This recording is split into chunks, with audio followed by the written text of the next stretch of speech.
Hello everybody and welcome to prOpTV. Today I am here with Wikicasting and we are going to cast a best of 7 clan war between Team Property and their opponents NrS. So why don't you introduce yourself, or Zeweig, as you're better known?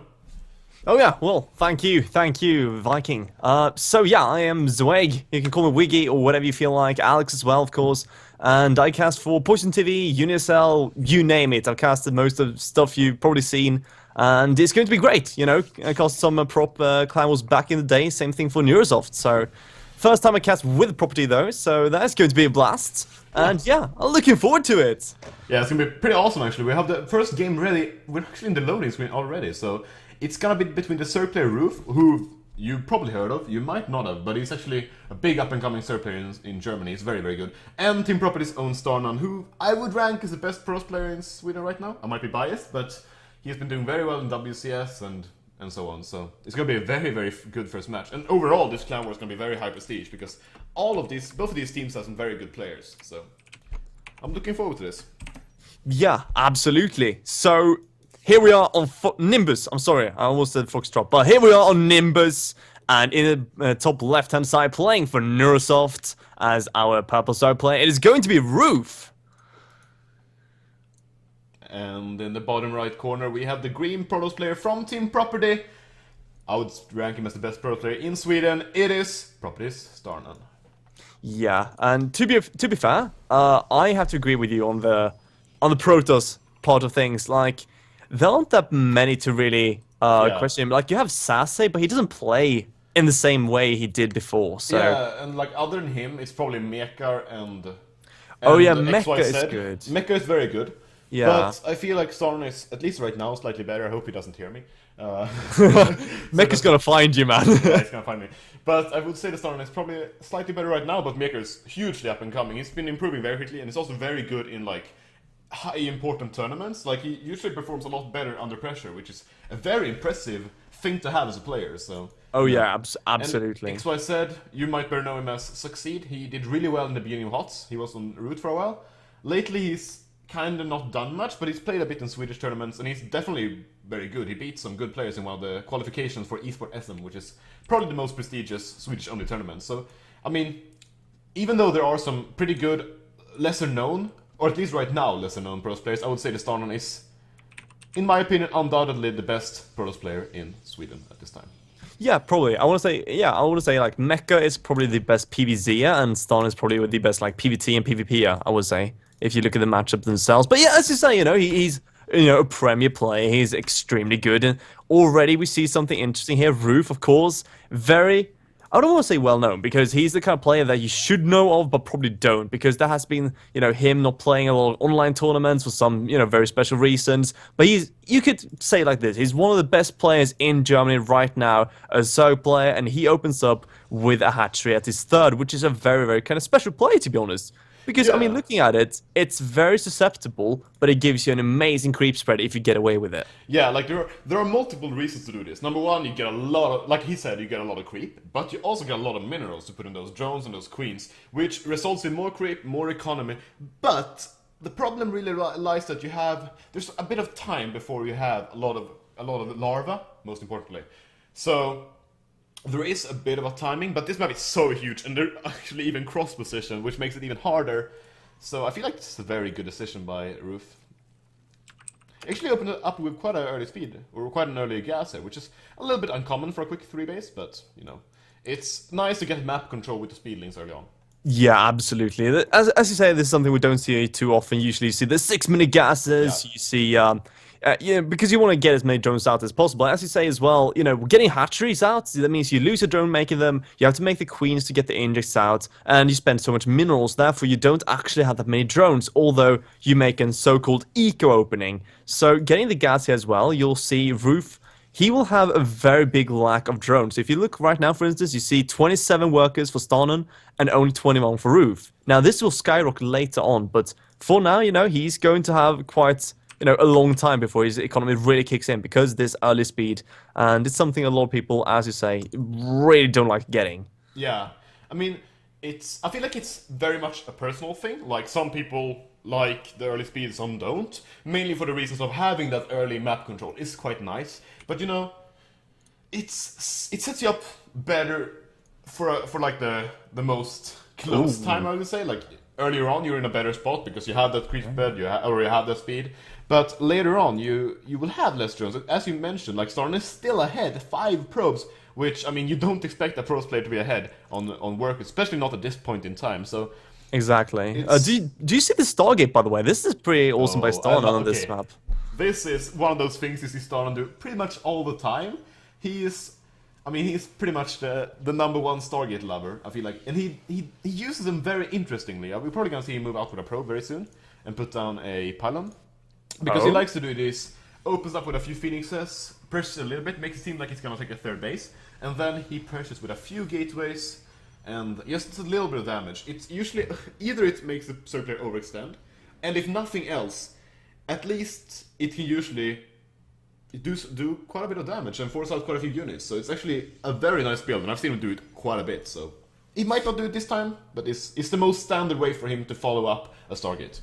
Yeah, I mean, the Phoenix on this map, as you say, are really good, but look at this. He's getting his Oracle out, he's already walling off completely, you can't really see anything, and he's getting over for 3rd base. So, right now, Roof, who's already kind of low on workers, he's now kind of shooting up, he doesn't want to get those Spore Crawlers. He got the speed, therefore, getting Spore Crawlers can be very, very annoying. He sees the 3rd base and thinks, okay, this is just probably your standard kind of Phoenix opener, you get a few Phoenix out, you get your expand, but now he's getting Spore Crawlers just in time. Had he not get these, this Oracle should have gotten at least 8 kills. This is like the, magical number of an Oracle.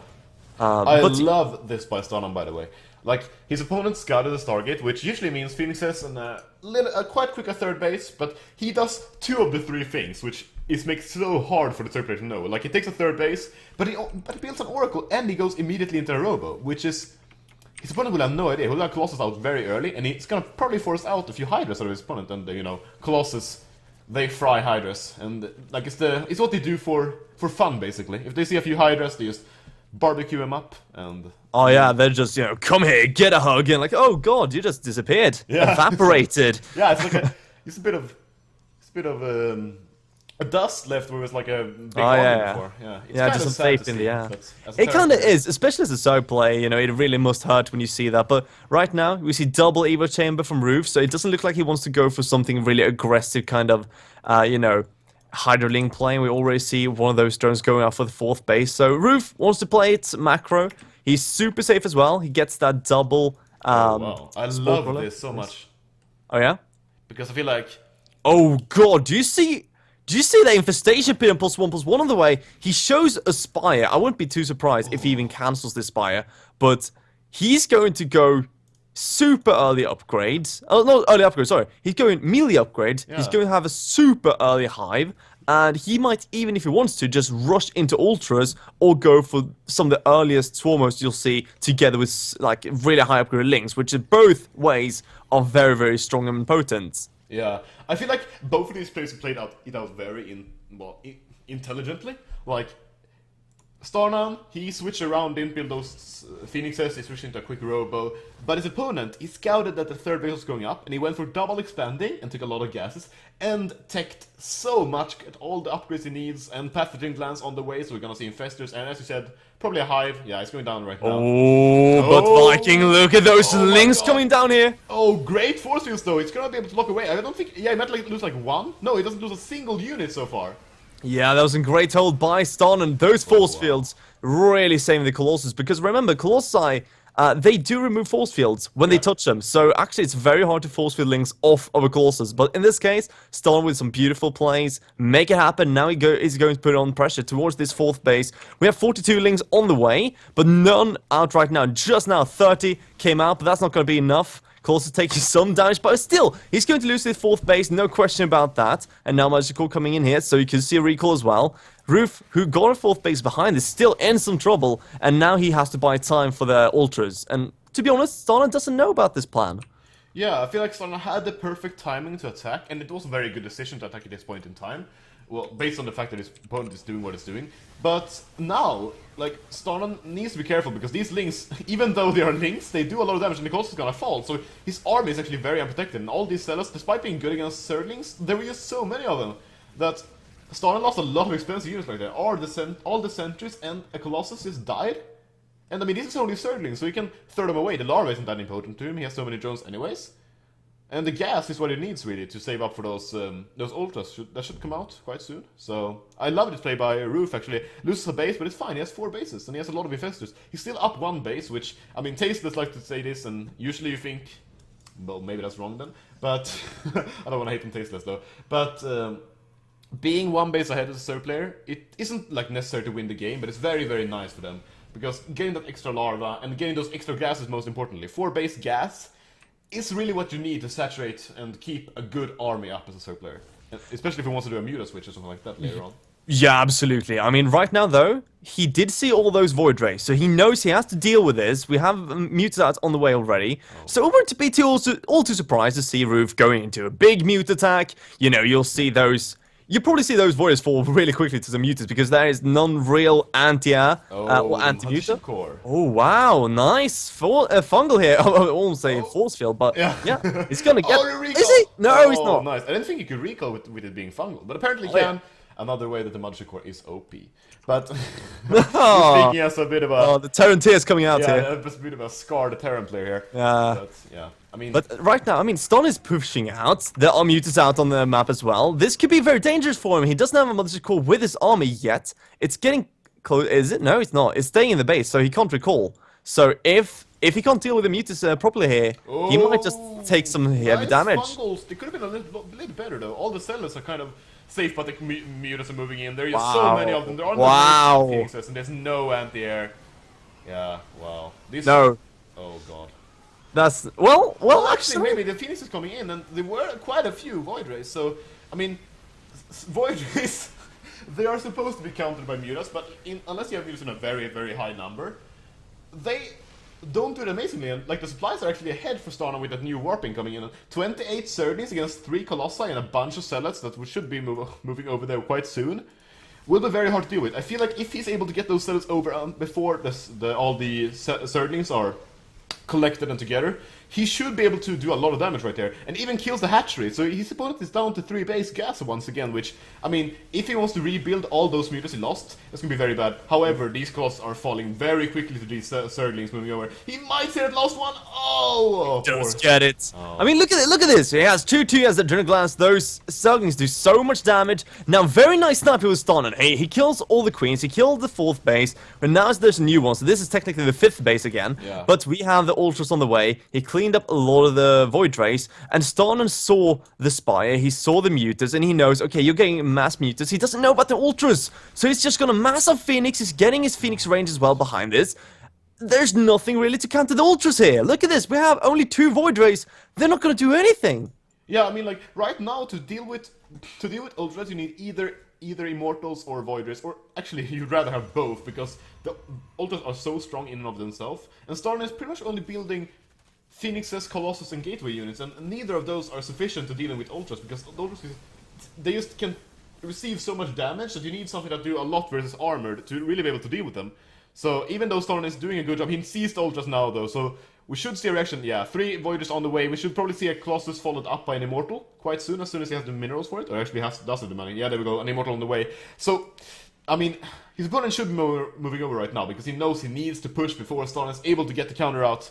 And I feel like this 4th base is living a dangerous life. Oh yeah, absolutely. I mean, look at this. There are very few kind of anti-ultra units in this army composition for Stonen, and Stonen... This one Ultra. That was a bit sneaky, yeah. But, I mean, right now, this is very dangerous for Stonen, because he needs this 4th base. Right now, Roof has been mining for 4 bases for quite some time. He almost wants to get his 5th up right now.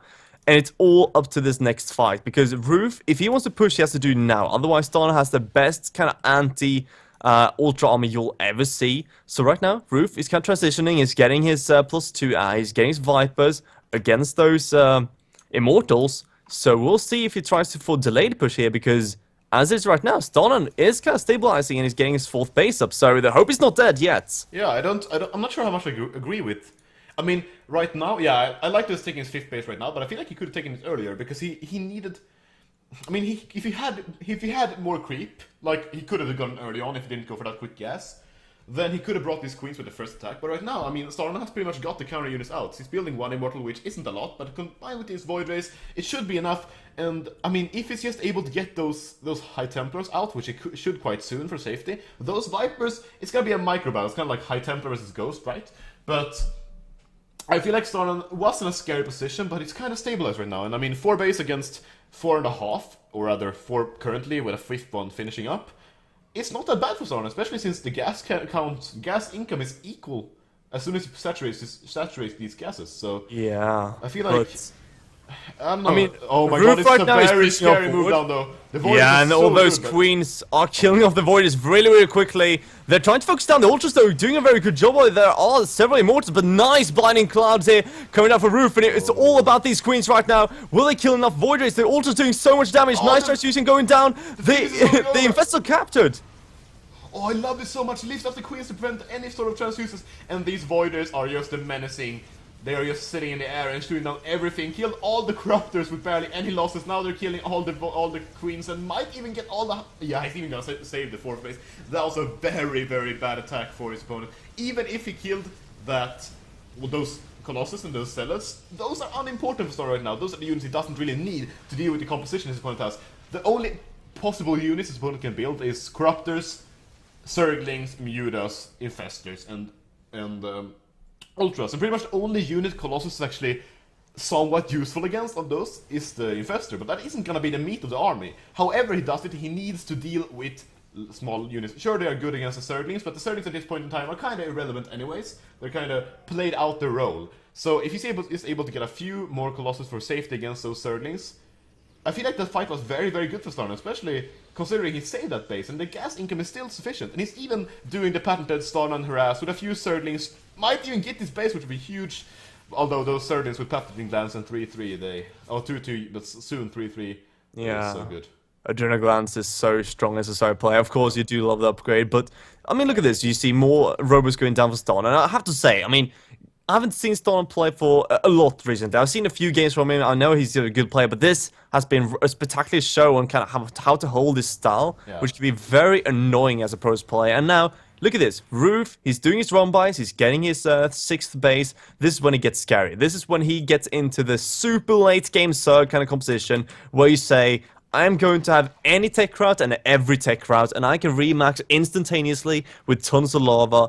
So this is when Starman has to get his kind of Doom composition and just march across the map and kill Roof. There's nothing else he's supposed to do at this point, because he hasn't been getting the tempers, he doesn't have the amazing upgrades he needs, and Roof is very susceptible. He's only at 170 supply, he's droning up, he's not getting any units because he's just banking right now and hoping the Starman doesn't realize this. And at this point you might feel like... I feel like these Corruptors aren't going to do a lot. I mean, the upgrades for them aren't that good. But most importantly, they're just... I mean, they're shit, basically. They're shit against the Void Rays, so they just die, they just dissolve. And he doesn't have that much static defense to defend against those area units, which is pretty much what you need as a third player to deal with Void Rays and Phoenixes before you have... Unless you get amazing fungals. So, I mean... I feel like Starman could, if he just moves over, which he's doing right now, he should be able to might even end this game. The and these Vipers! Oh my god, that's so bad for him. Losing these things is completely fine. They're not that useful in the fight anyways, just for a bit of tanking. But killing those Vipers are so important. Those are the main unit for the third player. And there's... I mean, this fight is gonna be so hard for the third player to win. Absolutely, Roof right now struggling so much. Starman behind this did kill off the other base as well. So the 6th base is under attack right now. Starman is pushing through the 4th base. That's going to be enough. He kills way too much, and there's no way to remax. Oh, that was such a good game, actually. I enjoyed that very, very much. Yeah, that was a nice late game kind of ZVP on our hands. I really do like that. Yeah, I feel like overall, it was a very even game, but there were a few points in time where I feel like Roof did a little bit of a mistake. He overextended to the push at the 4th base, most importantly. But other than that, it was pretty much just a game of small little eke-out advantages that Starman made work, basically. And he put himself back in the game, and after actually having a bit of a more defensive opening, getting a quick 3rd base, of course, but that's more as a reaction to what his opponent scouted. And into actually winning the game with some actually very, very solid play and amazing army composition. I have to actually say that the biggest strength of Starman in this game, I feel like, was his ability to have the perfect mix of units at all times. If he saw the ultras, he immediately would get exactly what he needed, and if he saw Mutas, he would get what he needed. He always had exactly enough to deal with anything his opponent could possibly throw at him, which is a very, very important skill in a good player. Absolutely, and I mean, to be honest, and to be fair, Roof is a very, very strong player. Very, very strong. He has a very kind of APM-centric style where he moves a lot, he's going to harass you in every corner you can find. Kind of like the European effort, if you want to say it so. So, very, very hard to deal with. But so far, it seems, as Stanon says here, game over, as Lynn says. But yeah, I mean, Stanon says 1-0 to prop. So, with that, I think, you know, we have to look who is NrS going to pick next. I mean, they have a few really strong players. I had the list just up here. Did I remove it? Yes, I did. Okay, here we go. So they have Wellmu, Knight, and Kras. Do they have all here? Yeah, I believe... Well, they might not have them all here right now, but hopefully they should make it there in time, because I feel like if they aren't able to send out Kras and Knighten, I feel like those are the... Other than, of course, Wellmu, who is most likely the ace of NrS. I mean, he's all kills property before, actually, in the last season of RSDL. In the finals, even Moro actually won the player of the tournament, but in the finals, Wellmu all killed him, and I believe beat Moro twice. So, I mean, Wellmu is the undoubted favorite and undoubted ace of NrS, but Kras and Knighten are two very, very solid players, as well as a Roof, to use as these fill-out players. They can definitely take down anyone, and if nothing else, they're really good for sniping and just tiring their opponents out before the final boss, the Korean killer, the Finnish Protoss player, Wellmu gets sent out. Absolutely, and it looks like Knighten is going to be the next choice for NrS. So we're going to have... wait, is it all kill format or not? Because I actually didn't see the details about that. Sorry? It's all kill, yeah. It's all kill best of 7, so... It's all kill best of 7. Okay, right. So it's 1-0 right now. And then, in that case, we're going to have a PvP. I do know for certain that, although I haven't seen Knighten in a while, last time I saw him, which basically was like, you know, July or August or something. Probably August. But back then, he had a really, really strong 2-base kind of semi-all-in timing. So, like... Lately, I want to say that Knighten has been working really hard on his PvP kind of pressures, all-ins, and they can be very hard, like really hard to deal with. So yeah. It's going to be interesting here. PvP is one of those matchups where builders are very important. It's not the end-all, be-all. You can usually, with the Magic Core being a very important factor in this matchup, deal with most stuff, but there are some builds which will get you ahead. Like for example, if you go for DT against someone who goes Phoenixes, you're ahead. If you go for Blink against someone who goes... if you go for Blink against someone who goes for Phoenixes, you're also kind of in a very good spot. If you go for Robo, you're very good against Stalker, against Blink all-ins, and so on. There's like and you're also very good against DTs. It's kind of like a triangle of builds. It's a holy trinity of builds that, depending on what you do, you will either get in a very good spot or in a very bad spot. And then it's up to you to do what you want with those different situations. Yeah, absolutely. And I mean, it also comes down to execution, as you say. You know, if you have Blink for Stargate, I've seen so many times when Blink should be beating Stargate, you know, as the rock, paper, scissors goes. But, you know, when you say, you know, paper beats rock and then suddenly punch you in his face and says, no, it doesn't. Kind of the same with Blink for Stargate. Sometimes the Oracle just gets in still and kills your workers. So, you're never 100% winning the game, although you might be countering, so to say, your opponent. Yeah. It still comes down a lot to skill. It isn't like it was back in the days of Tal'Darim Altar and before that, with the even smaller maps where it was like, oh, you 4-gate? Well, I defensive 4-gates, I'll win. Or, oh, you 4-gate? Well, I played less safe, so I guess I'm dead right now. And oh yeah. I mean, this isn't like that anymore. That was a long time ago. Right now, PvP is actually one of my favorite matches, because there are a lot of different games where there isn't like this Colossus Wars in late game anymore. There are different ways to play it out. There are a lot of Immortal Archons mid-games, transitioning into a use of Colossus, of course, but they get countered by Tempests, which means that there are a lot of different tech switches which you need to actually think about. Like, you can't push out time, but if they have Tempests, they will kill your Colossus and you will be pulled back. If you push out too late with your Immortals Archon, they will have too many Colossus, and so on. There are a lot of different timings, and there isn't as much as who has the most Colossus.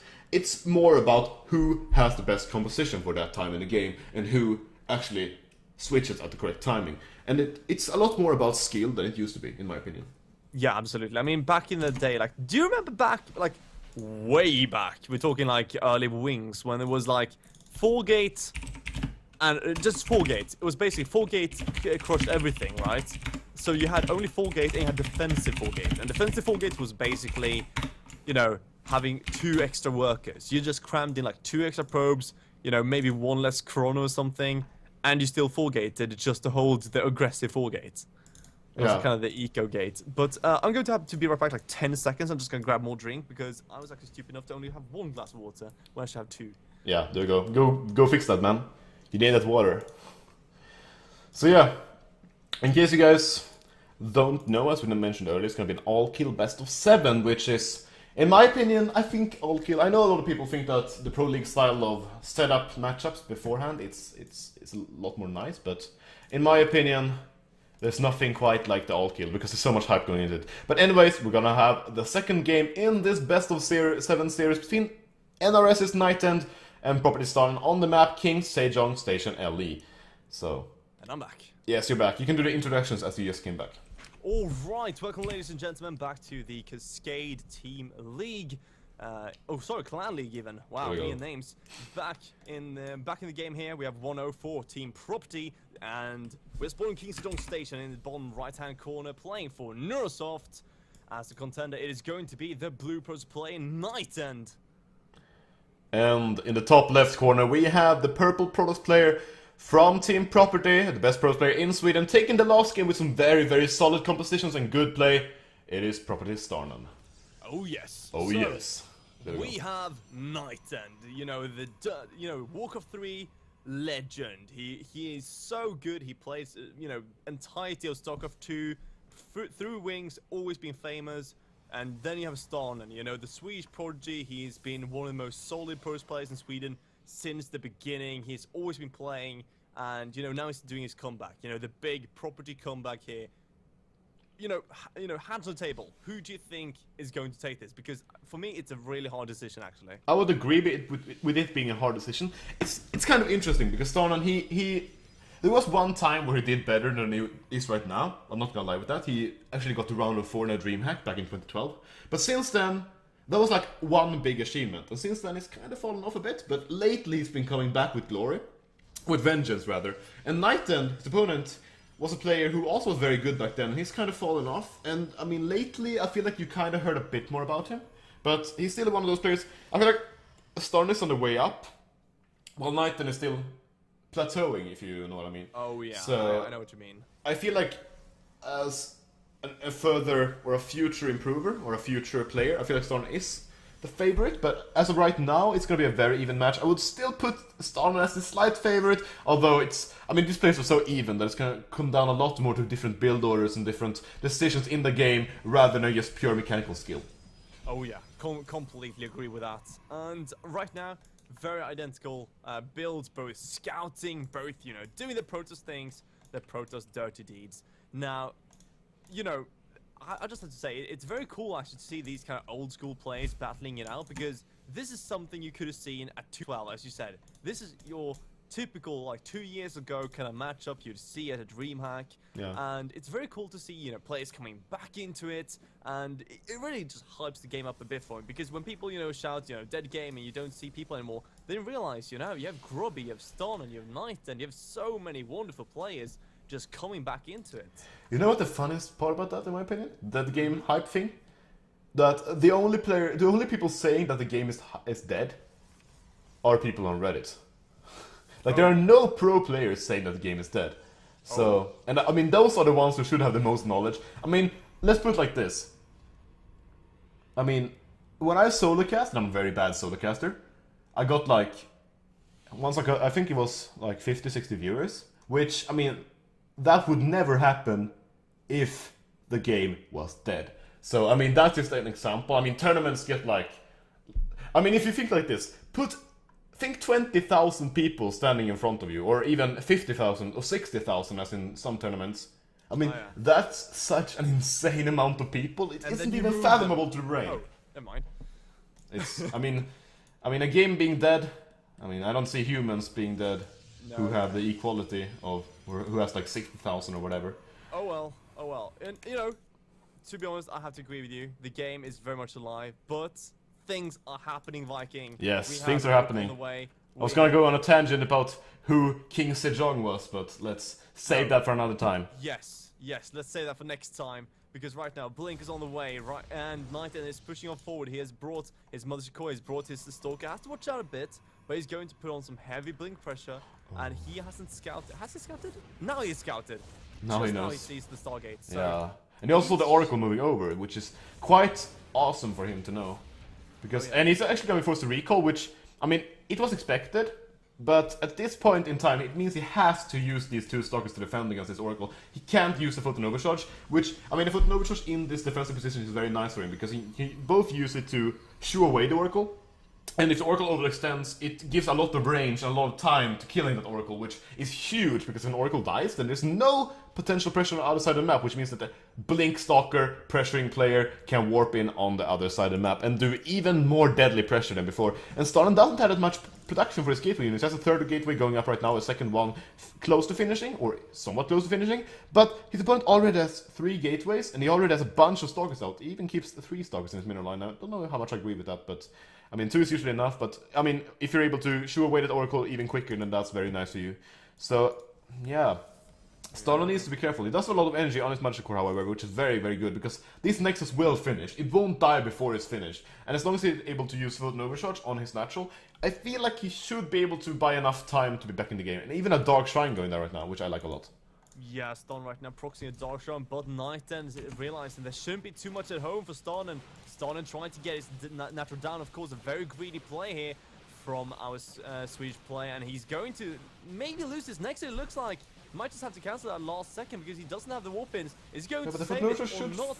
Oh, I mean, the army is so much smaller, but he could just... I mean, oh, great force field there. He has no high ground detection. He's gonna force the fight against this Nexus, but the Nexus is gonna die, so...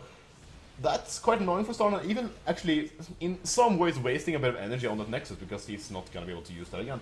So yeah, and this is of course a big deal in PvP. You lose your Nexus, you're way behind because you should have spent that on something else. Yeah. And right now it comes down to, can Starnan do damage with these DTs? We only see one Observer down, but it's in the base. The Blinkstalks are out though from the base, so he might get a few kills here at least. Nighten is not paying attention, he's trying to pick up that Photon Overcharge by Nighten in the main base. Kills off the DT. I don't believe he had... I can't see the... Oh yeah, there we go. There's the Observer. Great play here by Nighten. Steals with the DT, and now Stalin is... I mean, he's ahead on probes by quite a bit, but that doesn't really matter when you're on one base. It doesn't really give you that much extra. If you look at the income tab right now, I mean, it's like... Well, like 60 or 70 minerals more per minute, which, I mean... 1 probe more per minute isn't gonna win you the game with this huge amount of Stalkers moving into the natural. Probably gonna be able to force the cancel again. He's no question about it. He's going to lose his natural or just lose the game. Oh my god, this Nighten with aggressive blink up here, killing off the Photon Overcharge! Oh, and DT! DT, there's not gonna be enough still though. He's going to lose natural nonetheless, and there's so many Stalkers for Nighten. Does Starner just lose this game? I believe he will. This is actually... There's an Observer as well. Oh my god. Although, no, never mind. The Oracle dice as well. Yeah, everything's going bad for Starnan here. Nothing is going right at this point. I mean, the only thing could save him right now is the defensive DTs. But to be honest, with Observer, I don't see that happening. Yeah. And, yeah. I mean, like, if he had gone for Robo instead of a Dark Shrine as a follow-up, it could have been fine, but it's just, you can't really deal with Blink Stalkers when you only have Gateway units to yourself, because that Blink is just so efficient. And even if he has Blink himself, the army count is just so much larger. Nighten is probably just gonna move in right now with no Photon Overcharge and not enough energy for another one. Starnan is gonna be in a very bad spot. Even with great Blink Micro right now, it's really good by Starnan right now so far, but he just doesn't have enough units. These aren't enough for him. I mean, you can't blink your way out of that, and that is going to be 1-1 for NrS off this game. So it seems like it's up to Property to choose the next player. But I have to say, you know, it's a cool little PvP here. We see a lot of different builds coming out here. You know, Blink versus Stargate into Robo versus DT. It was pretty funny, but, you know, in the end, Nighten chose to go for the Robotech, so he could detect the DTs, and that kind of, you know, messed everything up for Starnan, unfortunately enough. But yeah, I agree with you. It's very much about that follow-up. The Stargate in and of itself doesn't mean you... It puts you in a bad spot against Blink, as talked about before the game, but it doesn't mean you automatically lose. You still have a shot, but you need to get those Immortals out. The Blink Stalkers just do way too much damage, and they're just able to stay alive for way too long if they're able to keep their Blinks going with no unit actually dealing a lot of damage to them continually. So you need those Immortals to kill off these Stalkers, and Starner just didn't have that. He just had his own Blink Stalkers, but he didn't have Blink for quite a long time, and when he finally had it, he just didn't have enough units. Yeah, so right now, by the way, if you just tuned in, we are on prOpTV. Let's see what we're having in the chat here, because I haven't been reading it whatsoever. I think I increased your volume right now, so it should be better right now. Before he was too loud, and now I'm too loud, so... Oh, yeah. It's one of those things where it's hard to know, you know, but... I'm the kind of guy as well that everyone just hates in production, because I'm the kind of guy who will, when I speak louder, I will move close to the microphone, which is like so counterintuitive it just gets. So like, that's what you're doing. Oh my god. Exactly. So when I scream, I'll just be on the microphone blowing it out, and with the UniSL, with professional microphones and everything. Yeah. They make me so I'm on the same level as everyone else. They're just like, they lower me a bit below everyone else, because back in spring I spoke even louder, and then I was always kind of loud, but then when things happened, I got so loud that I still kind of burst the microphone. So I'm the production's worst nightmare when it comes to like microphones, etc. So if you probably have some sound quality, it's most likely me and not actually settings. It's just like my biological settings not being correct. Yeah, hopefully it's better now, though. I believe someone in the chat said it's okay. So as long as you, I bet so far, you've been keeping a good volume. I feel like you're doing a very good job. I hope the people in the chat agree. But we actually did try to fix this beforehand. We played a 2v2 on my own stream. I'm just gonna plug it right now because I would feel very bad. But yeah, we played a 2v2 on my own stream to check the sound volumes, and at that point it felt like it was good. But then apparently I was way too low, and I kept being way too low. I maxed the volume on my own microphone, and I decreased him on Skype like multiple times, over and over, and it wasn't enough. And then I was like, oh fuck it, I'm just gonna decrease him a lot right now, because it doesn't seem to matter if I decrease it a little bit. And then apparently now he was way too low, so that's just what happens, I guess. But yeah. Apparently it's better now, and I lose for you. Thank you very much. I'm happy to hear that you think our game knowledge is good, which is very, very flattening. Or flattering. There we go. Not flattening. I'm not getting run over. Flattening. Yeah. There we it's go. Like, oh, your compliments. It feels like a bulldozer over my chest. Oh god. No, but yeah, I really, really appreciate it. I have to say, it's a very kind of live chat. I mean, on Poison TV, it's kind of the opposite, where we always have like we usually have a lot of people watching on it. A lot. Let's say 300 or 200 or something, but no one speaks, and that's the worst thing, because you never really care how many are watching. What you care is how many are talking, how many are having fun.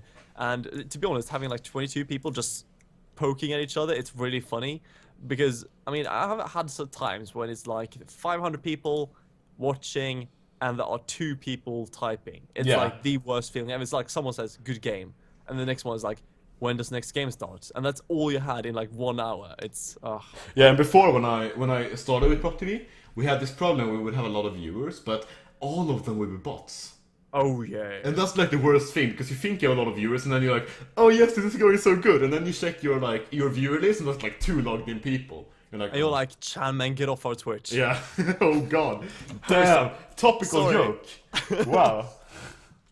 I'm sorry, Chan man, we all love you. But yeah, I mean, let's see. Okay, we have 1G. Do you have a play called 1G? Oh, you do? Oh yeah, 1G, yeah. Oh, isn't he new?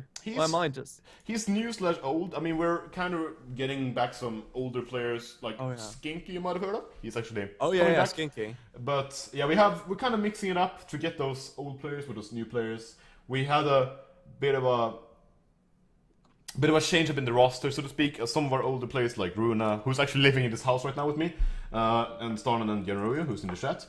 And also managing for Team Property this Clan War, and we also have had like Gillon and so on, and those and Snoot, Snuff, not Snoot. They were unfortunately They unfortunately left because they weren't playing that much StarCraft anymore. They're still like honorary members, they're in the property chat and so on. There's no like bad blood or anything like that. I don't wanna create too many rumors, but we replaced them with some more with some newer blood / older blood. So you know, it's actually very, very cool to see how they do. I should probably fix. Oh my god, I typed incorrectly my own Twitter on my own overlay. Yeah, you just did. Did I just do that? Yes, I you did the did. same when I tweeted for Team Property. I was like, oh, Prop Viking BB11, and then I was like, yeah, that's what I have on StarCraft, and mine just went crazy, and apparently, there you go. Hopefully, oh my god, Lynn, she's just trolling me in the chat. That's so bad mannered. she is. Oh Yeah, wow. here I am, like, oh, she's such a proper person, she's become such a big shot in esports, and then she's sitting on the Twitch chat just trolling. Yeah, wow. Oh, I thought more of you, Lynn. I thought more of you. Well, we're gonna see in like 30 seconds when the delay is gone her response to that. Oh wait, oh yeah. Did you? Oh yeah, okay. Oh god, yeah. I'm typing to you in game, by the way, about something. Oh, apparently, what happened? Okay, I'll check as soon as it comes up. We're gonna have a Vanji. Did you? Yeah, I did. Oh, okay, cool. I just want to check because I was like, well, wait a minute. I was supposed to remind you of something, but okay, we got it. It would have been a bit of a problem. But Yeah. for those of you who might be wondering, well, you're in the same house as Sarnan, are you sure he wasn't cheating? Well, I mean, number one, he's in the living room, I'm in my own room, I have the door closed and we're quite far away from each other. I usually have my computer in the living room, because we like to play EU4 sometimes, but for now, to prevent the cheating, there's no problem, guys, we fixed it. Yes. And here we are, ladies and gentlemen. Welcome back to the Cascade Clan League, not Team League. There you go. I keep You're learning, saying man. it. You're Yes, learning. I'm learning quickly here. So, in the top right-hand side on merry-go-round, playing for NrS, it is going to be the legend from Warcraft 3 and winner of the previous game in the PvP. It is going to be Night End. And in the bottom left corner we have the Terran player, which incidentally is my race, so I'm very excited about this. We have Vanji. Properties, even. That was a weird introduction. Very weird introduction. Yeah, it works. It works. It works. You meant Yes. you can switch around words. I mean, Yeah, it's sure, not a who big deal. cares, It's like, when people say, you say, can I mix these two? And who cares? It mixes in your stomach, when you eat something. Yeah. Can I have ketchup and pancakes? It's like, yeah, it mixes in your stomach, who cares? Yeah, you're still gonna chew it, so it doesn't Yeah, matter. exactly the same with words, it's gonna mix in your head, who cares? Just say words and they'll make sentences out of them. I mean, you might as well eat grass. It's cheaper. It's still Exactly. gonna condense to other stuff in your stomach. It's still gonna get the important stuff out and the bad stuff out another way. So Wait, I think I just lost you, but sure, yes, I agree completely in what my co-host just said. I don't know what you're talking about, but I agree. Exactly, it's like casting 101 is like, I just didn't hear I didn't hear what you said, so I'm gonna nod, smile, and say, I completely agree Yes. 100% with that statement. That's like the most useful phrase ever. When someone says something and you have something else to do, you're just like, yeah, I completely agree. It's like this and this, and then it's completely unrelated, but you're just like trying to work it out. From Oh, that yeah, point, absolutely. And it works, I guess. And the most common thing as well is like, if you do something else and your caster goes on a long rant and you just, yeah. And Yeah. this is something completely else. Yeah. Sure thing. Oh god. It's casting 101 now. All of you can become casters now. Oh Send your god, they know the applications secrets. to- What have we done? Send your applications to I won't look at this email at gmail.com. Oh yeah, okay. Yeah, That's do good. that. That's good. Save your reputation as a caster. Yeah. But I mean, let's go back to the game. We have a reap opening for Wanji. We have. Is that how you pronounce it, by the way? Wanji. I don't want to mess up his Wanji. name. Yeah, I believe so. Okay, good. It sounds weird saying it. I don't know. It sounds like something. I don't know. Something like you Wang. said. As Is yeah, that what you're no, right. it's like, yeah, exactly. It's like when you were in like elementary school. It said like Wanji, and it sounded dirty, but it wasn't. So you're like, Yeah. Wanji. Oh my god, those were the times, man. Oh, those were the times. We're seeing a Reaper moving over, actually. As you said, a Reaper opening is very, very standard, very, very common. It's kind of like a speedling opening for a Zerg player. To relate it to those of you who are Zerg out there, it gives you a lot of map control. It can potentially do some damage if the opponent is not careful. But most importantly, it gives you the scouting, it gives you the map control. it just overall puts you in a spot where you know what you're gonna do. And he scouts the gas, sees the second gas going down at quite late timing, so he knows that this natural is finished. And even scouts it right now, so he's completely on everything. He knows there's probably gonna be some sort of macro play. Might see a Stargate, but it's still gonna be, if nothing else, a game that will go on beyond Steam. So to be honest, if this game was like my ladder games, that pros would just cancel the Nexus, put down 3 more gates, and all in me. And I would just say, like, I did the correct thing, you still killed me. You know what we call those people? No, what? The Master Gatekeepers. Exactly, it's like, you know, oh, welcome to Pro League. Yeah. Oh god, but yeah, we see a Robo, Wanji sees the Robo, Night End, of course, sees his own Robo, so everyone knows about the Robo, there's no secrets anymore. +1 on the way for Wanji here. I don't know, like, I kind of like this opening from him, to be honest. Like, the kind of one-rack expo here. He's going to have his bunker in time before any kind of aggression comes out. And Night End, I don't know, do you think he just gets, like, a few observers, goes right into Colossi, or do you think he will crank out a few more to just try to pressure a bit? I mean, at this point in time, believe it, since he isn't taking any more gases immediately, and he still has only one gateway on the way, and he isn't corner boosting his warp gate, we're gonna see observers followed up, as he's actually building it right now, followed up by a few Colossus. He basically needs, or rather wants his Colossus at around 9 to 9:30, because that's when the stim finishes, and the Medivacs, if they're very early, comes out. So, you basically need those Colossus to shoot us away, because even if Photon Overcharge is good, as most Terran players would tell you, so a bit of a, after being scarred by that Photon Overcharge from time to time, but the Colossus will come out, and it's really what you need to shoo away those Marines, because those Marines will just dissolve. It's kind of like Hydralisks. There will just be a dirty spot in the ground after a while if they face Colossus. So you need those to be safe. And that, to be honest, Wanji's Reaper, he gave his life, but for the greater good here. Yeah. He scouted the Robo Bay. Now there's 100% certainty they're going to be Colossi. So we probably should see, if we see the factory going down right away, we should see Viking production start quite soon. And to be honest, I have to ask this before we get into way too heavy of harassment, etc. It's still kind of standard game. Is your name from being a Swedish Viking, or is it from the unit Viking? Okay, so this is... Okay, so if you guys don't know, I guess you could guess it because this name is actually really bad. I'm very, very bad at coming up with names. I used to have quite a good name, I liked it myself. It was Balls of Steel, which censored. But, I liked that quite a bit, but then I was like, but what if I get added to a team? I can't have a clan tag with that. It's too long. So I changed it. And then I was really bad at coming up with names. So I was like, what am I gonna name myself? Whatever. There's a unit and I'm Swedish or whatever. Let's just go with Viking. And that's... I'm kind of sad about it right now because I feel like Balls of Steel, that's pretty good. That's pretty good. Yeah, and if someone says, like, you can't be named that if you're going to play in this tournament or cast this tournament, you're going to be like, no, it's like footballs, but they are crap because you don't like to pick them. People say, I'm going to report you for a bad name. I was like, it's, balls. They can be pretty much exactly. Don't you mess with my footballs, man. Yeah, exactly. So, right now, Wanji +1 on the way. He has his third on the way. We see Knighton, though. 4 more gates. He has his first Colossus. I mean, it's going to be very hard to mess with Knighton, but... The same way goes the other way around as well. I mean, Knighton, although going up to, like, what is it, 6 gates now? He's going to have a very hard time dealing with Wanji, I feel, because, I mean, there's only one Colossus. He's getting an Immortal. He didn't get his Colossus range, I believe. So he's just faking. Yeah, he's just faking. He's going to build one Colossus and force out a lot of Vikings, and now he's going to switch into High Templar Archon with 7 speed as soon as he has the gas for it. And Immortals. Yeah, and Immortals, which is actually a really good in my opinion, because, I mean, it's so scary that one Colossus is like, oh my god, my army's gonna die. But then you switch and build too much, and suddenly they have Storm. Like, it's incredibly scary to realize. And yeah, I was first gonna criticize this, because, I mean, if you went Zealot speed with Colossus, there would be no actual good protection against drops, because there would be no blink.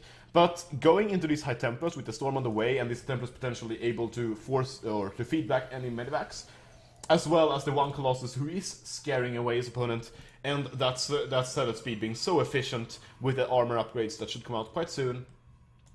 It is very hard to pressure as a Terran player, especially if you overreact, which he so far hasn't actually done. He isn't building a single Viking yet, which, I mean, he's putting a lot of his gas into upgrades, getting a second engineering bay and his armory finished up. So I feel like he's reacting very well so far. He's building one Viking. As soon as it doesn't go above 4, he should be fine. But if he goes beyond that point, it could get quite scary for him.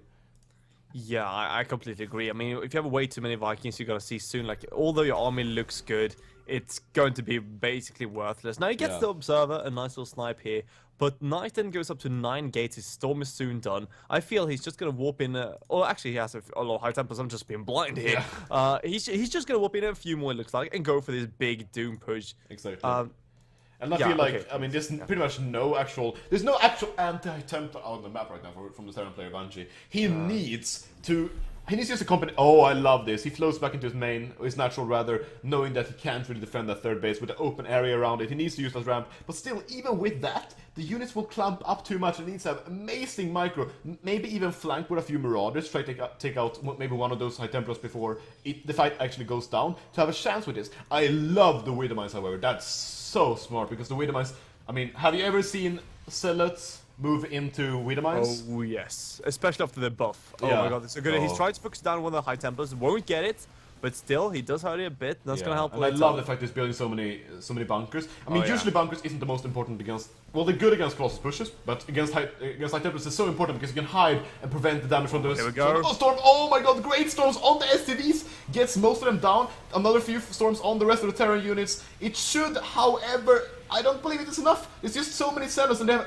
Yeah, there's just way too many of them. With the production and all the units, even the SCVs helping out, it won't be enough. It's just way too many Archons, way too many Zealots, and way too many units. And with that, Vanjie is forced to GG out, and that puts NrS up 2-1.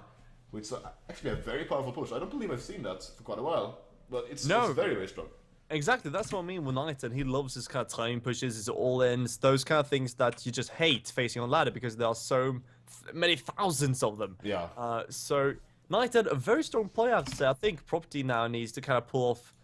I don't know, like I feel Wanji haven't seen too much, but I feel like you need an ace player now. You need Morrow. You need someone strong. So it's actually revival in this clan war. So revival? The question, yeah, you can revive a player. So the question is, okay. Will property send out Mekar first, and put it up to 301, and then revive Starnan, or send out Morrow? Or will they revive Starnan immediately, or send out Morrow immediately, and then choose to use their last game for either of those two big players? Oh yeah. That's the big question right now. I actually, if it's I don't know, if it's a PvP, I mean, Starnan lost the first one, so to be honest, I'm not sure about Mecha's PvP. I've seen a lot of PvC, PvT, but how is his PvP nowadays? Because actually, I mean, could you just go over and shout at him a bit and ask him? Poking immediately at Garp. Oh, for me. No, but he's actually very solid in all matchups. But I believe, actually, despite what you might think from having casted him, his best, in his own opinion, is probably his PvP, followed by his PvT. He's very good at that Colossus Stalker play against Terran, with the Colossus Blink and safe third base taken, pushing at the correct timings. But in his PvP... about Mecha or Starnan? Oh, Mecha, okay. And his PvP, he's actually very, very good. He's... I mean, he lost to Walmu 3-0 when he was in WCS at the beginning of the year. But, I mean, that's freaking Walmu, right? I mean, yeah, I mean, that's the thing. Like, Walmu right now is the best Korean-born player right now. Like, I want to say it because it's so hard to say, European. Because we have First. He's definitely at least the best Protoss player, I would say. Yeah, because like you have First, who's technically he's playing for Europe, but he comes from the Korean lifestyle playing a lot. So let's say from native Europeans, I want to say you have Welmu as the strongest one. Elfie is pretty strong. Then you have Stoner strong. Mecha, as I say, I haven't seen too much. But then of course you have the beasts. Stardust. You have First, and those N-tier beasts. But Welmu is a very, very scary player. He's done so well for himself, and I mean, Lucy, even getting one game against him, I would be proud of, to be honest. Yeah. I mean, I feel like at this point in time, sending out... It's gonna be very hard now, to be honest. Maker is very good, but at the same time, I feel like Starna is more solid in taking down the rest of the players. Morrow, on the other hand, is in a custom right now, but it isn't the one we are looking for. He's actually streaming right now, so if you guys want to watch some really good Terran play, you can even donate a few dollars. You can go to twitch.tv/Morrow and watch him play. He will probably play a game as soon as necessary, and will also stream it on his own stream. Just don't close this stream, because we want those viewer numbers. Oh yeah. If you do that, then Zeweig will hunt you down. Oh yeah, I'll find you, man. Have you seen Taken? You know how he Oh, tracks yeah. people down? I was the one who taught Liam Neeson how to track people. So It's the you truth. don't wanna mess with me, man. Yeah. That's If you for do, sure. you'll be taken.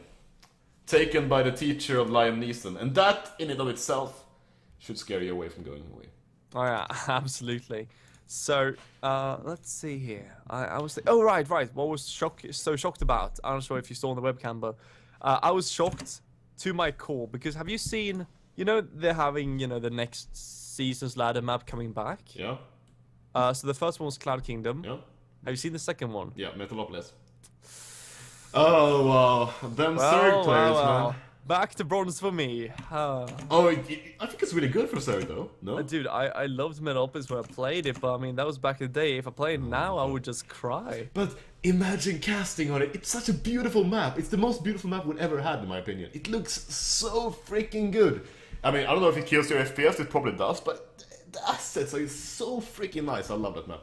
The thing is, like, it's so beautiful, and it's great to cast on, but think, like, I want to have Whirlwind. I want to have, what is it, like, Taldream Altar. I want to have the huge green maps where you can say, like, oh, you're all inning me. Well, I'm just going to wait 20 minutes and then start building units. You know what I want? What do you want? Dead Protoss players. And that is Wow, what that's Metalopolis... good. okay. Leave the game Okay, first. yeah. I want them to leave the game, and then we'll see. Okay. But to make them leave the game, Metalopolis is the best thing ever, because the natural is so spread out and so wide, and just spreading out your Marauders and Marines, just A moving in, it will do the deal. They will be forced to play so defensive that I can just laugh away while I'll take my half of the map, puts a PF at the gold, and runs them over with a few units. So that's what I'm looking forward to the most from Metalopolis. And also maybe I will veto it like after one game against Zerg, after like they have ran past the other side of the map and killed me. But in my head it's like the most fun map ever. But I'm probably completely incorrect about that. It's like nostalgia, you know. Oh yeah, nostalgia. Oh god, I remember Steps of War. It was not fun at all. Yes, it was so If good. Steps of War wins, I'm just gonna play next season. I'm just gonna be like, nope. And people are like, you could veto it. I'm like, no, I'm not even gonna get close to that. I'm just going to. Back when I was when the game came out, I was in bronze and I was pro player. Yeah. I had this way of thinking. I just found out about Husky, and I was like, oh, so people do 4 gates? Oh my god, I'm so smart. If 4 gate works, then 6 gate must be even better. Oh yeah, exactly. Yeah, that's the kind of thinking you had. And because you were so bad at macro, it worked. Like, you were able to spend your minerals on 6 gateways. Oh yeah, I remember that as well. I was like, I'm gonna 4 gate, and I was like, oh well, I'm supply captain. I have 600 minerals. Just chuck down 4 more gates. Yeah, why not, man? Like, Yeah. Proto teams are good. You can And then build when more. you actually have those 6 gates on one base, and you actually run out of money, you're like, my macro is so good. Yeah, it's like when you're a term player. Even now I do this, but like even more when you were worse. Like you just queue up so many Marines and Marauders in all your barracks. yeah. And you have like 5, and you have like more bases than you have barracks. But it doesn't matter because you queue up all of them in the barracks, and you're like, oh my god, my macro is so good. Oh yeah, exactly. Yeah, Why it's am I like, not GM? I'm macroing perfectly. And at the same time, like you have like you're building 4 Marines and 3 Marauders at a time. yeah. Oh god. And it's like, yeah, you have 4k minerals, and you just hold down the A button. Is like, full on Marines, like 16 per building, Yeah. whatever it is, the maximum. And you're like, oh well, I'm just gonna chill now. Well, it's like 8 or something. But what was it? Yeah, right. Lynn went out with the. She said this basically. Yes, I want to bring our Morrow. It's like, they don't even say like, I want to bring Morrow. It's like our Morrow. Yeah. It's like our weapon. This is our Morrow, our god. Yeah, So, we need to we need to be careful. We don't want Morrow to get picked up by another team. So he's ours. exactly. no It's one like, else's. it's like he's not even a person anymore. He's like an object because he's Yeah. so good. They has to be like an entire different being than a person. Basically, we put money into Morrow, and Morrow wins those clan wars. Okay, that's how it So works. he's like a dispenser. An you know? ATM. Oh, yeah, It's an ATM dispenser. Yeah. It's like And he's press 1 for DMAP, press 2 for GSL, Yeah, press exactly. 3 for Clan Wars, and you're like, okay, 3 this time. Yeah, exactly. And I mean, sure, there's a little bit of lottery, but most of the time it works out. And I mean, those money, that money is well used. well spent on that. Oh yeah, absolutely. And when you run on money, you just stick in your hand like, oh come on, where's the can of soda? And you're like, yeah, now we've got another clan war. Yes, exactly. Oh my god. Now we don't know. I'm not gonna tell you too much about properties economy. So Oh, maybe dude, we have a lot of money. I have maybe no we idea, don't. man. Yeah. Whatever you do, don't pull an animal. So actually, we're thinking of picking up Flash. Flash? I mean, we usually only pick up Swedish players, but if he moves here, we can probably make him Swedish. Yeah, I mean, Flash is decent. Yeah, but He's I mean, that's the reason we're still thinking about it. We're not really sure. He's not. He's okay, but there are a lot of players who I mean, he's not really worth the price. Even though we have a lot of money, we might as well buy 5G as well players instead of. Oh yeah, you could. I mean, he's no goodie. Yeah, that's true. He's no Combat X. It's not gonna. Oh yeah. We need to invest into Combat X. That's a real dispenser. Okay, I actually feel so terrible because I should really stop with these pokes. He's like, I just. Yeah, you're I've the just one. been You're the one watching doing this, man. Dude, I'm gonna get so much play for this. I've been watching way too much. Like today, I was watching like a few VODs from Destiny's old streams when Combat was, super BM. So I feel it's fun to poke at him. It's all fun games. Yeah, guys. and It's you're all like, fun games. you started all with the Shanman poke, man. Oh yeah, and now dude, it's but now that it's was a going. legit poke though. There's a bit of funny poke. Yeah. But the thing is, oh wait, there's a caster missing, right?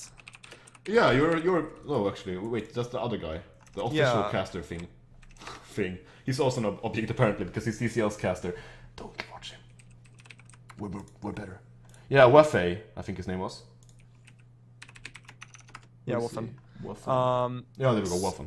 Yeah. But Moro versus Night End. Also Now, just- I remember how you said the Terrans hate photon overcharge. Yeah, I mean. Yeah, I think Moro is the one who hates it the most.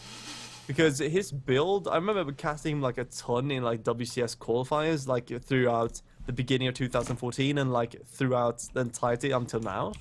And he always did this kind of, 3 racks expansion build where like, he expands, get 3 racks and just pushes with a ton of units. Like goes just, Yeah, that build. Yeah, Marine Marauder, like no medevacs, just push into the opponent's base with him. And every time, like in the beginning when he didn't have his solid timings down, it would be like photon recharge goes down, loses every unit, kills a few sentries, cries a bit, still wins the game because his macro is pretty good. Yeah, exactly. I mean, Moro is one of those players. I will show you APM like you requested in this game, and you will see Moro. I mean, he has more APM than most Korean Terran players, and I feel like the only real fault Moro has, the only real chink in the dispenser machine, is sometimes his micro, because he's doing so much on the map. He's macroing so much that sometimes he might forget a few units and get them lost. But other than that, his macro is pretty much on point at all times. He's dropping everywhere. He's doing so much damage, usually to his opponents, and he's usually just able to run away with the game from just being a more solid multitasking and macro player. And I feel like Moro is one of those players. I feel like it's kind of sad that we don't have Show anymore, because if we merged Show and Moro into some sort of super dispenser, then we would have like the perfect decision making and micro combined with the perfect macro and multitasking. Oh, yeah. But we can't have that, unfortunately. You can't have all good things. But anyways, you can do the introduction.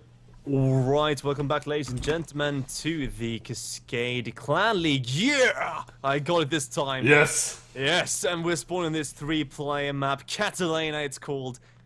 And on the right-hand side right now, trying to claim the equality for property once again is going to be the legend of legends. It is Moro. And in the top-ish maybe corner, it's like 12:30 o'clock, we have the blue product player from Team NrS taking the last 2 games with some very good play and a very aggressive play in both of those games. It is a player you might have heard of before. He was very good back in the day. It is Night End. And as you actually mentioned in previous games, which I should have done in my introduction, he is one of the biggest non-Korean Warcraft 3 players, or non-Chinese, I guess I would say. Oh yeah. He was so good back in the day. I didn't really follow Warcraft, but it's like one of those legends you hear tales of. It's basically, I want to say this was, you had a few really well-known players, like Moon. Moon was like huge. Then you had Night End and you had Moonglade. Those were like the big ones. Now it's pretty funny actually. You know who Moonglade is, right? Yes, I do. Oh yeah, I talked to him on DreamHack and I was like, yeah, but I mean, you know, people really looking forward to your casting. I was like, oh, really? I was like, yeah, of course. I mean, people on Facebook are saying, you know, that he's a, you know, Warcraft 3 legend, or that you are Warcraft 3 legend, rather. And he said, really? They think I was a legend? I was like, yeah, sure. Why? I mean, you were, kind of. I was like, no, I just played a bit, dude. People didn't even realize I was playing. It's pretty funny. Like, you know, everyone had a Moonglade. And he's like, do they? It's almost like MC coming out and like, oh, people know I play StarCraft. I get that picture of like, I get that idea of Moonglade. He just seems like the nicest guy. Like he doesn't want to take credit for how amazing he actually is. Like he's very good at casting. He's a very good player, and he was amazing back in Warcraft 3. Oh yeah. Okay, let's pause that thought because Nightend is. I mean, look at that Knight. Yeah, he's being. I don't know. He's being a bit cheddar of him. Yeah. Now the question is. I feel like it's more Brie. Because yeah, it's a finer thing. It's more like refined, it's tasty. It's something you feel like this has been lying down for 70 years and I'm still gonna eat that crap, you know? And if you're someone who doesn't like it, you will chew it, try a bit, and then never eat cheese again. And that might be what happens tomorrow. Exactly, that's the thing though. Like, even though you hate it, you still realize it's, you know, cultivated. Because this is a proxy Stargate in the middle of the map. And Morrow. Yeah, I mean, like, you can have those Does dirty. he? Oh my god, wanna see it? Yeah, he does. Oh my god, that's Scout Morrow. And for the record, Morrow isn't in the house, so there's no problem. He isn't cheating off my casting. I just needed to. Yeah, like, it's like, thanks, bro. Morrow, good play. Yeah, you can hear him in the background. He's like, thanks, bro. Thanks for tip. Exactly. No, I muted him, so it's. I mute when I see him opening the door, just for safety. And that's why I let you talk. In real life, yeah. Yeah. Oh god. How do you meet someone in real life? It's like, you know, shout at them and like, shut up. It's like, okay. But to be honest, I'd say, like, Morrow, did he click the building? I guess he did, because I didn't see him actually focusing anything on the SCV, but he saw a building in the middle of the map, so... I mean, at this point he should know, because that was too late to be a proxy gateway. Yeah. And... I mean, a proxy robo wouldn't make sense. That's like 2011 proxy robo immortal, but then you would be a lot closer. So he kind of has to know, but so far he hasn't. I mean, he does have a lot of marines, but so far he's kept one of the SVs in the natural, which it will undoubtedly die. And the main still doesn't have any engineer base. He will have 6 marines in time, which is you need 6 marines to be able to beat an oracle. But still, he doesn't have any mineral line. He needs to get directly there right now. He's gonna lose this one SV, but this one SV, well, he was destined to die anyways. He was like that, the friend in an American war movie, you know? Oh yeah, exactly. You never want to be the best friend in American war. No, or like the blonde in a scary movie. Yeah, you know? exactly. The blonde woman. Exactly. You're done then. That's you're done. It's like if you're blonde there and you're female. Oh wow! You don't be in a scary movie. Don't be in a scary movie. Yeah. If you're a stereotype in a scary movie, you're dead. It's like any stereotype, you're dead. It's just like there's a different order depending on stereotype. That's all it is. But to be honest, Nightend having 2 oracles down, one almost dead already, just microing his hard eyes is getting a 3rd one. So it's basically oracles versus marines. Yeah, we're gonna have actually a very, very aggressive push by Nightend. Yeah, the thing is, although this Reaper scouted almost everything, but he misses the 2 gates. So there are 3 gates out right now. However, Morrow should know right now. He should put down more bunkers, because this is one of those really important timings. This is like one of those knowledges of Terran player that really wins you so many games. If your opponent's gonna all in with the Stargates, there will be no natural at 5:30. Usually, if they expand after a Stargate and like 2 or 3 oracles, the expansion will go down at between 5 and 6 minutes, but it's 7 minutes into the game, and he still doesn't have a natural. So Morrow should know. For all intents and purposes, I love this missile turret going down. He even puts one in the main in case there would be any sort of oracles trying to snipe the stem while it's building. I love how Morrow is doing this so far. 4 missile turrets going down. He's doing everything he can, but Nightend is doing a good job trying to do it. Oh! He could have delayed that. Crap. The oracles do a lot of damage though. That was... How many workers were there? 8 workers in like half a second. But, so yeah, as you're saying, you know, missile turrets are going down. Right now, Morrow is kind of safe. He saw the pile as well, so he knows what's happening. He's building triple bunker at the high ground. He's sending out an SCV. These kind of SCV send-outs are so good because it shows, you know, where's the army, what composition is it, what's happening, does he get a natural? And to be honest, Morrow, I would be very surprised if he doesn't hold this. And Yeah. Knighton, who's still on one base, will kind of mine out if he doesn't kill his opponent. So this is all or nothing. This is completely all or nothing, and Morrow is hard countering it. Yeah, I feel like he needed a few Void Rays, to be honest with this. Because if he had those, he could target down these Misters. But Oracles just don't do enough DPS. Or they do a lot of DPS, but they don't do enough sustainable DPS to deal with those turrets.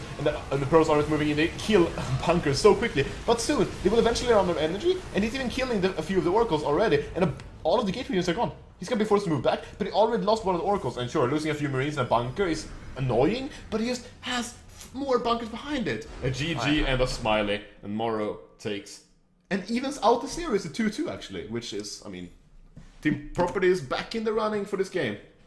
Or the series rather. And remember, as you say, you can revive someone, so you can have Morrow lose a game and still play another one. And then of course you have Mecha back. You could also have Stanen being revived as well. So you do have a few options here from Property. Yep. Now it's 2-2. Yeah, I'm just gonna go to the toilet so you can talk meanwhile. Try to Okay. solo cast a bit. Oh yeah, It's the big challenge now.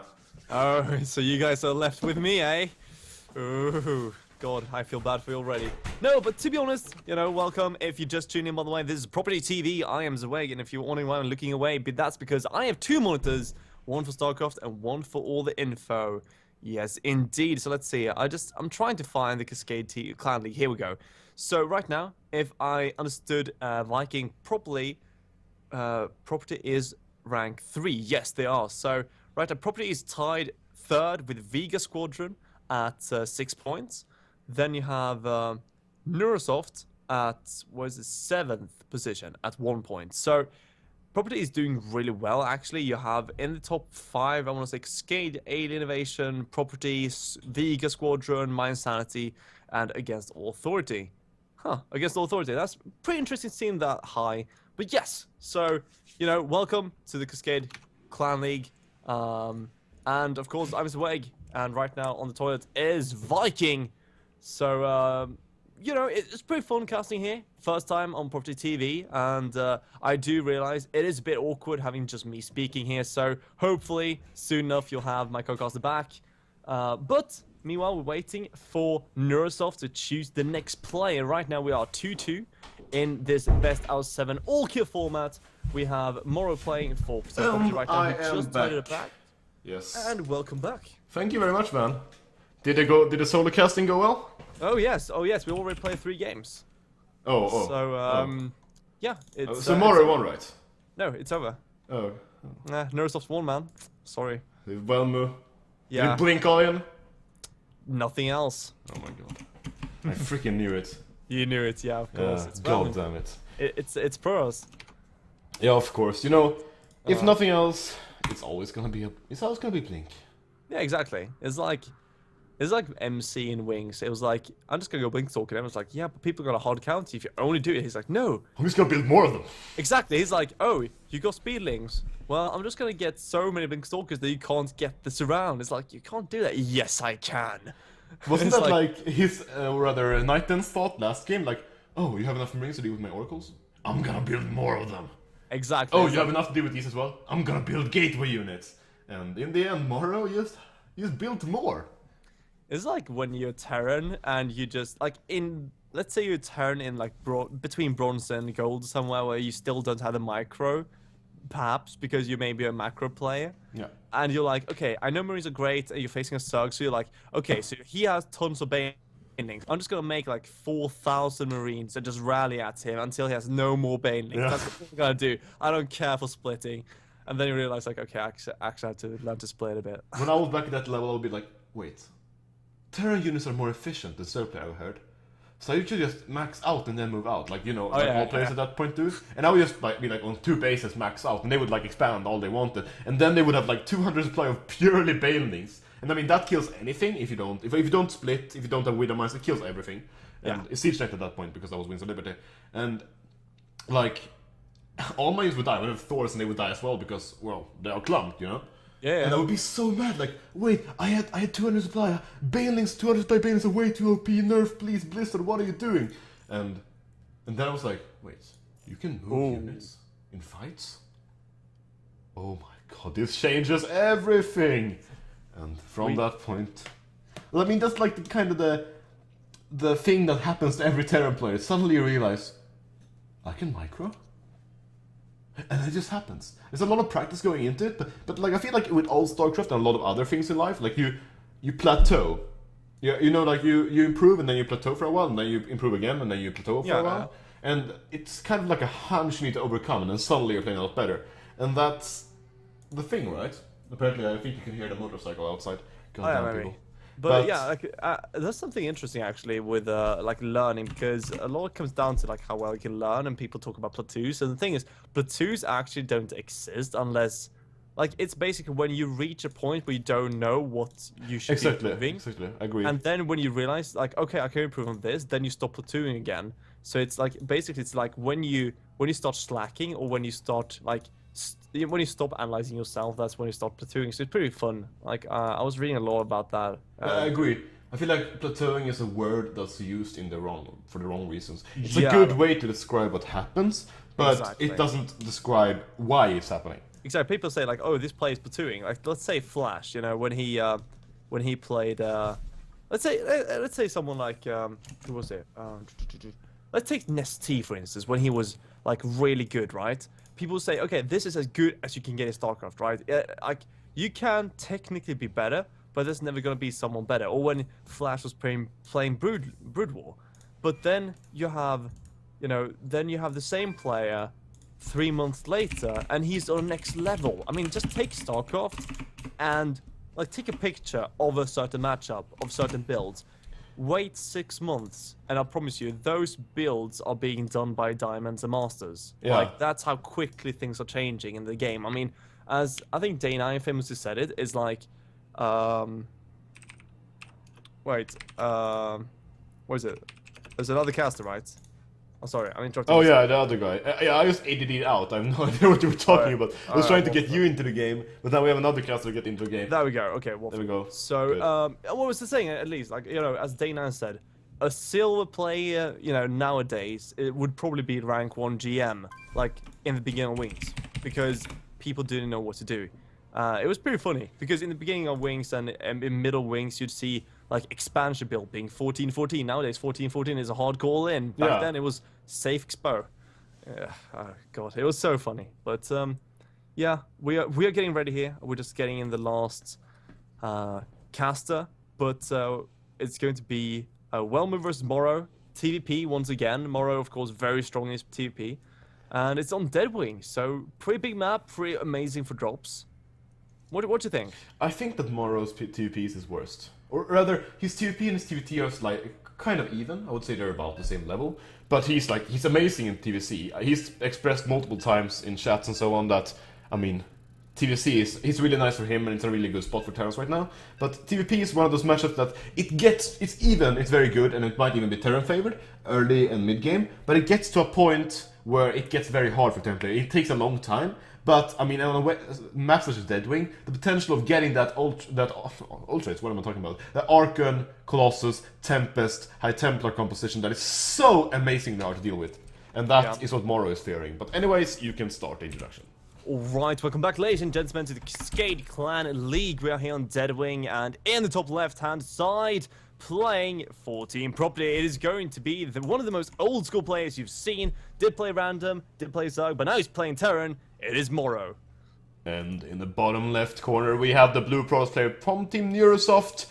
Probably the best Protoss player outside of Korea at this current point in time. Done really well in WCS so far this year. One of the best non-Korean players in WCS since its incubation. It is, well, no, I don't believe... Is incubation the correct word for that? Isn't that like the disease thing? Yeah, I think it is. I like incubation. Oh yeah, that's like, I know that because, yeah, well. Anyways, he's good, okay? Just take my word for it, he's good. I don't... Okay, he's a solid player, okay. Yeah. He is one of the... It's basically, it's caster lingo for he's good. Yeah, like, as a caster, if you're not very bilingual, then you're just like, oh, I've heard this word before. Maybe it can be used here. And then you're like, wait, shit, that doesn't work. Oh, yeah, exactly. And then you're just like, oh, I just gotta make it my own. So now I'm gonna say incubation way too often, and everyone's gonna hate me for it, but it's gonna be my word from now on. Dude, I can promise you, I've had so many times when I say something, like, out of like in perspective when you cast, no one actually notices it, but it's like when you actually listen back to it and you realize that you said something that sounds so wrong. Yeah, It's like, what do you even think at this point? So I don't know how you like to do it, but I like to watch my VODs and me casting to see how I can improve. And then I hate realized, doing like, it, but I do it anyway. yeah, but I can only watch like a few minutes because number one, you always hate your own voice. I don't know my voice is as annoying as it sounds to me, but you always hate your own voice, and like beyond that point, like everything you say, you will criticize it so heavily that you will just be like so depressed about your casting. It's like watching my own ladder games. It's like, Yeah. you know when I was like when I went back to StarCraft after not playing for like 6 months almost or something, almost 6 months. It was maybe like 5 months. I hadn't touched StarCraft, and I started facing a platinum player, and he like 9-pulled me, and I lost. Oh, and someone told me you have to watch every replay, you lose. I was like, okay, and I had to watch it, and it was the most painful thing yeah. I've done. Like I've done, like I've fallen, you know, when I've tried to do tricks with snowboards. I've been, you know, I've been injured, but that was still more physically painful of a thing to do. Yeah, I know what you mean, man. Like, I have the cure to that. It will mean you will never improve, but I like to watch only replays where I win. Oh yeah. Oh my god, it feels so good. We'll just blame other races and matchups, Yeah, and everything is fine again. I'm not gonna watch the game I lost, you know, like, it's not my fault. I know what I should do next Build game. all the and it's loss, just- you yeah, know, build David all the loss. Kim. Yeah, David Kim, please. Yeah. And then when you win a game, like, oh my god, I gotta watch that fight so honest again. Exactly. Oh, that fight was so nice. And then like, you just put it on repeat and you slow it down completely and you just watch it out of glee. Oh no, that's just you, man. Oh, that's just me. Okay, never Oh, mind. wow. Apparently I'm Look at the Reapers Wellman, now. by the way. This Reaper, this is like Moro Reapers. This was what I was talking about, or what I talked about a lot during my casts. Moro is so good at controlling Reapers. In TVC and TVP, he usually gets at least like 2 or 3 probe kills. And at this point in time, his opponent even went for Nexus first, which is a very, very bad build against the Reaper. And as Terran player, your most common response, oh, the cell's gonna fall. The most common response is to go for a CC first when you're on a big map. But Moro, he just says, well, I can just win the game right here. And he's gonna kill so many probes already. And this is a very, very bad spot for Wellmu. He's down to 18 probes, even when he went Nexus first. And even though Moro will be only like one or worker ahead or even, the Terran player is expected to be quite far behind with double Chrono Boost being available. And even more probes are gonna die. And there's still only one Magic-Core. He and a Stalker. There's no way he can defend. Well, he can be able to prevent the probes from dying on 2 spaces at the same time, and even a salvage going down. So far from Moro, some really good play. I'm actually very impressed with how he did this so far. Even gets another probe there. Yeah, absolutely. That's the thing with Moro as well. I mean, 11 probes has been killed. yeah, I mean, he's done a great job with this. He even killed Assault early on, and right now Moro is double. He got 2 CCs. He hasn't double expanded yet, but he probably will soon. Yeah, wow. His SV production will be off the freaking charts, dude. I love this so much. His opponent has 1 gateway and he has 2 gases. There's no way anything is gonna come anytime soon. And No. Moro is, I killed a lot of workers. Once you're ahead, get more ahead, as some people like to say. And it's actually very true for what Moro is doing right now. He's taking his quick 3rd base. He's getting the production he needs, and he has more production than his opponent. He has equal worker count, which is very surprising at TVP, and he has a quicker 3rd base. So he's ahead in pretty much every single aspect. I mean, there's nothing that the pro player is especially ahead right now in. I mean, even the tech, stim, and combat shields is sort of equal to a robo being built. So Moro is just ahead in every single aspect. At least, yeah. I mean, it's so hard for Wellman from this point. And now Moro is scanning for the robo, does see it, so knows exactly what's going on. Now he's just making more and more bio. Wellmu, he times his robo kind of like Knighton did. Now we should see an observer, maybe early Colossi here. And you see what I'm seeing? yeah, I see the proxy. I'm just wondering what he should be doing here. I think Like, it's DTs. do you think TTs? Yeah. You think Based so? on the time, based on the place, I mean, that won't prove to be a good basing spot for any sort of attacks. And Twilight Council usually you build it in your main at least, like not you build it at least in a position where it's either able to be used or hidden very well, or you build it in your main. But usually it's in your main because it isn't that much all in. It's most importantly the spot of the proxy. But also the fact that he got so far behind, and he doesn't know that the 3rd base is going now for Moro. So even if Blink All In might have been a better choice considering there's not that much production tomorrow. He doesn't know that much, right? So he needs to do something. We see a Dark Shrine going down. I actually think this is the best Whelmu can do from the point he's in. He doesn't know what Moro is doing for build. He knows that he lost a lot of probes. He's actually behind the workers still, almost 10 minutes into the game. So yeah, this is actually the best I feel like Whelmu could do at this point. There's like no way for him to win this game from a macro position. He has to do something sneaky. Yeah, remember, Whelmu is kind of the ace of NrS, so if Whelmu now, from, like, NrS perspective, would beat Moro, you'd have property having to choose. Do you choose Mecha, do you revive Starnet, or do you have to revive Moro, and, you know, waste to kind of revive on one of the players? It's a very hard choice here, so, I mean, if Whelmu managed to take this game with DTs, that would be just amazing. Now, Moro does have that one missile turret. We'll see if we do see a Warp Prism later on. Doesn't look like it, though. This is a very delayed DT rush, though, and this is something you would not expect. You would not expect this, and this kind of pylon as well, just because it's Deadwing, can warp in straight into the third base. Yeah. Does he have a Warp Prism? No, he doesn't, I believe. No, he doesn't. So, Moro does what turret in is natural, which is gonna be invaluable considering there are no Warp Prisms to get into the main. And Moro is usually one of those players. I mean, when he played in WCS, he played against San, and he was up 1-0, almost won the second game, but the DTs brought San back into the game to eventually win it and win the series 2-1.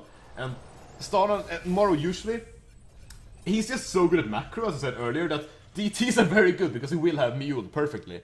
So this could be very, very good. And he has no turret in the third base. This third base might be forfeit. However, he's very close to having a scan on his third base. If he just sees this DT before it's too late, before he is muled, he should be okay. However, no warped in DT so far. No, it hasn't been a single DT. Blink is on the way, and did Whelmu just back off and say, okay, I'm just not going to do it? Because that feels very weird being Whelmu, just cancelling his plans. I mean, so here comes Moro with his kind of typical push here. I mean, two calls are good, but I feel like he can almost run in and snipe those, even with good forces. It's a bit of a risk, because Moro is in a very good spot. And now we see a DT moving in. Oh, does he have a scan? Oh, he almost has a scan in his natural.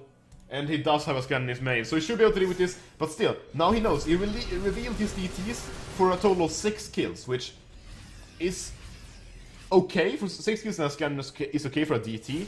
But this pretty much means that there's not going to be any sort of additional damage coming in. And I actually love how Moro is doing this. He put out supply depot on the low ground there, because he knows this is a very common spot for a pylon. So he can see actually any sort of warpings going down on that low ground. So that's actually quite ingenious. I'm going to copy that to my play, because that's actually one of those small little things that some pro players do that you don't really think about. And it's actually really, really intelligent. Yeah, absolutely. Now, Moro is ahead in upgrades. You do have 1-1 just finishing up, +2 on the way, and even +2 armor right away from Moro, while Whelmu, he's just starting his +1. I mean, he's virtually, I want to say, what is it, 2 upgrades behind, virtually? Yeah. And that's going to be really awkward later on when Moro hits that 2-2 timing. He knows there's Colossus. He knows, okay, so there's a DT Shrine. There probably is, there has to be a Twilight Castle somewhere. Yeah. Therefore, Blink Colossus is the most effective choice. This should be Blink Colossus. Might be some Archons, but, he will see if there's a Templar Archive somewhere. He is scanning the base. He has been scouting very well. He will see when there's no more Colossus production. And, I mean, that's why Moro is going to be so scary. He's producing 4 Vikings at a time. He's up to 8 soon. He's hitting that timing later on with 2-2. It's going to be deadly. Yeah, Whelmu just put so much money into different sort of tech decisions and so on.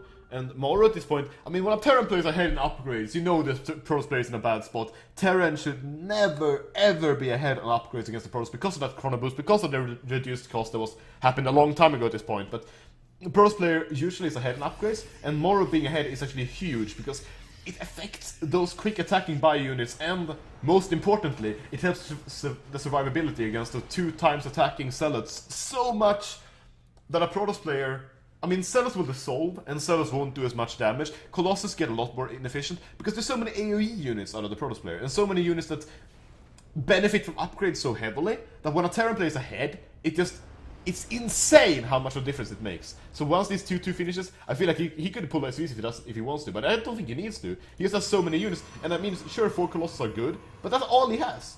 He has he doesn't even have a full row of Zealots. He has 2 Archons, and Archons are good, don't get me wrong, but he has no shield upgrades on them. The upgrades themselves aren't that good for attacking. It's only 1 attack upgrades, and he has started the second one, but Moro should be attacking very soon. And here comes the SV pull. He's pulling the boys, and this is gonna be so scary for Wellman to do it. Yeah, choo-choo, Wellmu. Incoming is Moro, and is Wellmu going to be able to hold it? He does have those 5 Colossi, 3 Archons, but no Storms, and that is, of course, of utmost importance against this. Right now, Moro is going to have to attack into this choke. Wow, the force fields, though. We do have a slowing field here, and here comes Moro. He does stim in. A lot of bias going down, though. The Colossus weren't attacking. There were 2 of them just in the back, not doing anything, and so many of the SCVs were able to stay alive because of that reasons. I mean, there's still SCVs alive. That just shouldn't happen when you're defending against this sort of thing. Yeah, I mean, there's just too many Terriers alive. Like, he's up 72 supply, and even more Proteus are dying. And I think we're gonna see Team Property move up 3-2, putting their opponents on point or game point, and that should force Wellmo out once again. Meaning that Property has 2 different games to deal with him. Both have Starnon and Moro once again, if they want to, or Meka for that matter. And I mean, there's just no hold in this. There's just way too many units. Moro's just not even gonna care about these stocks. He's just gonna target down the Nexus. And I mean, this is mind-blowing well played. And there we go. GG.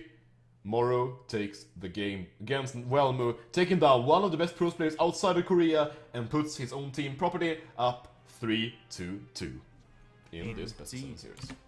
So I mean, right now, Neurosoft are against the wall.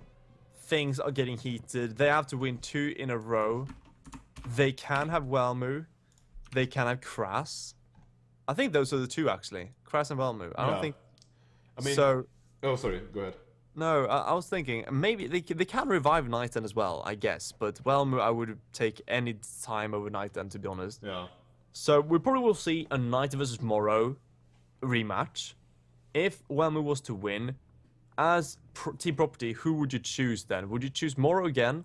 Would you choose Starnon again? Or would you have Mecha coming out?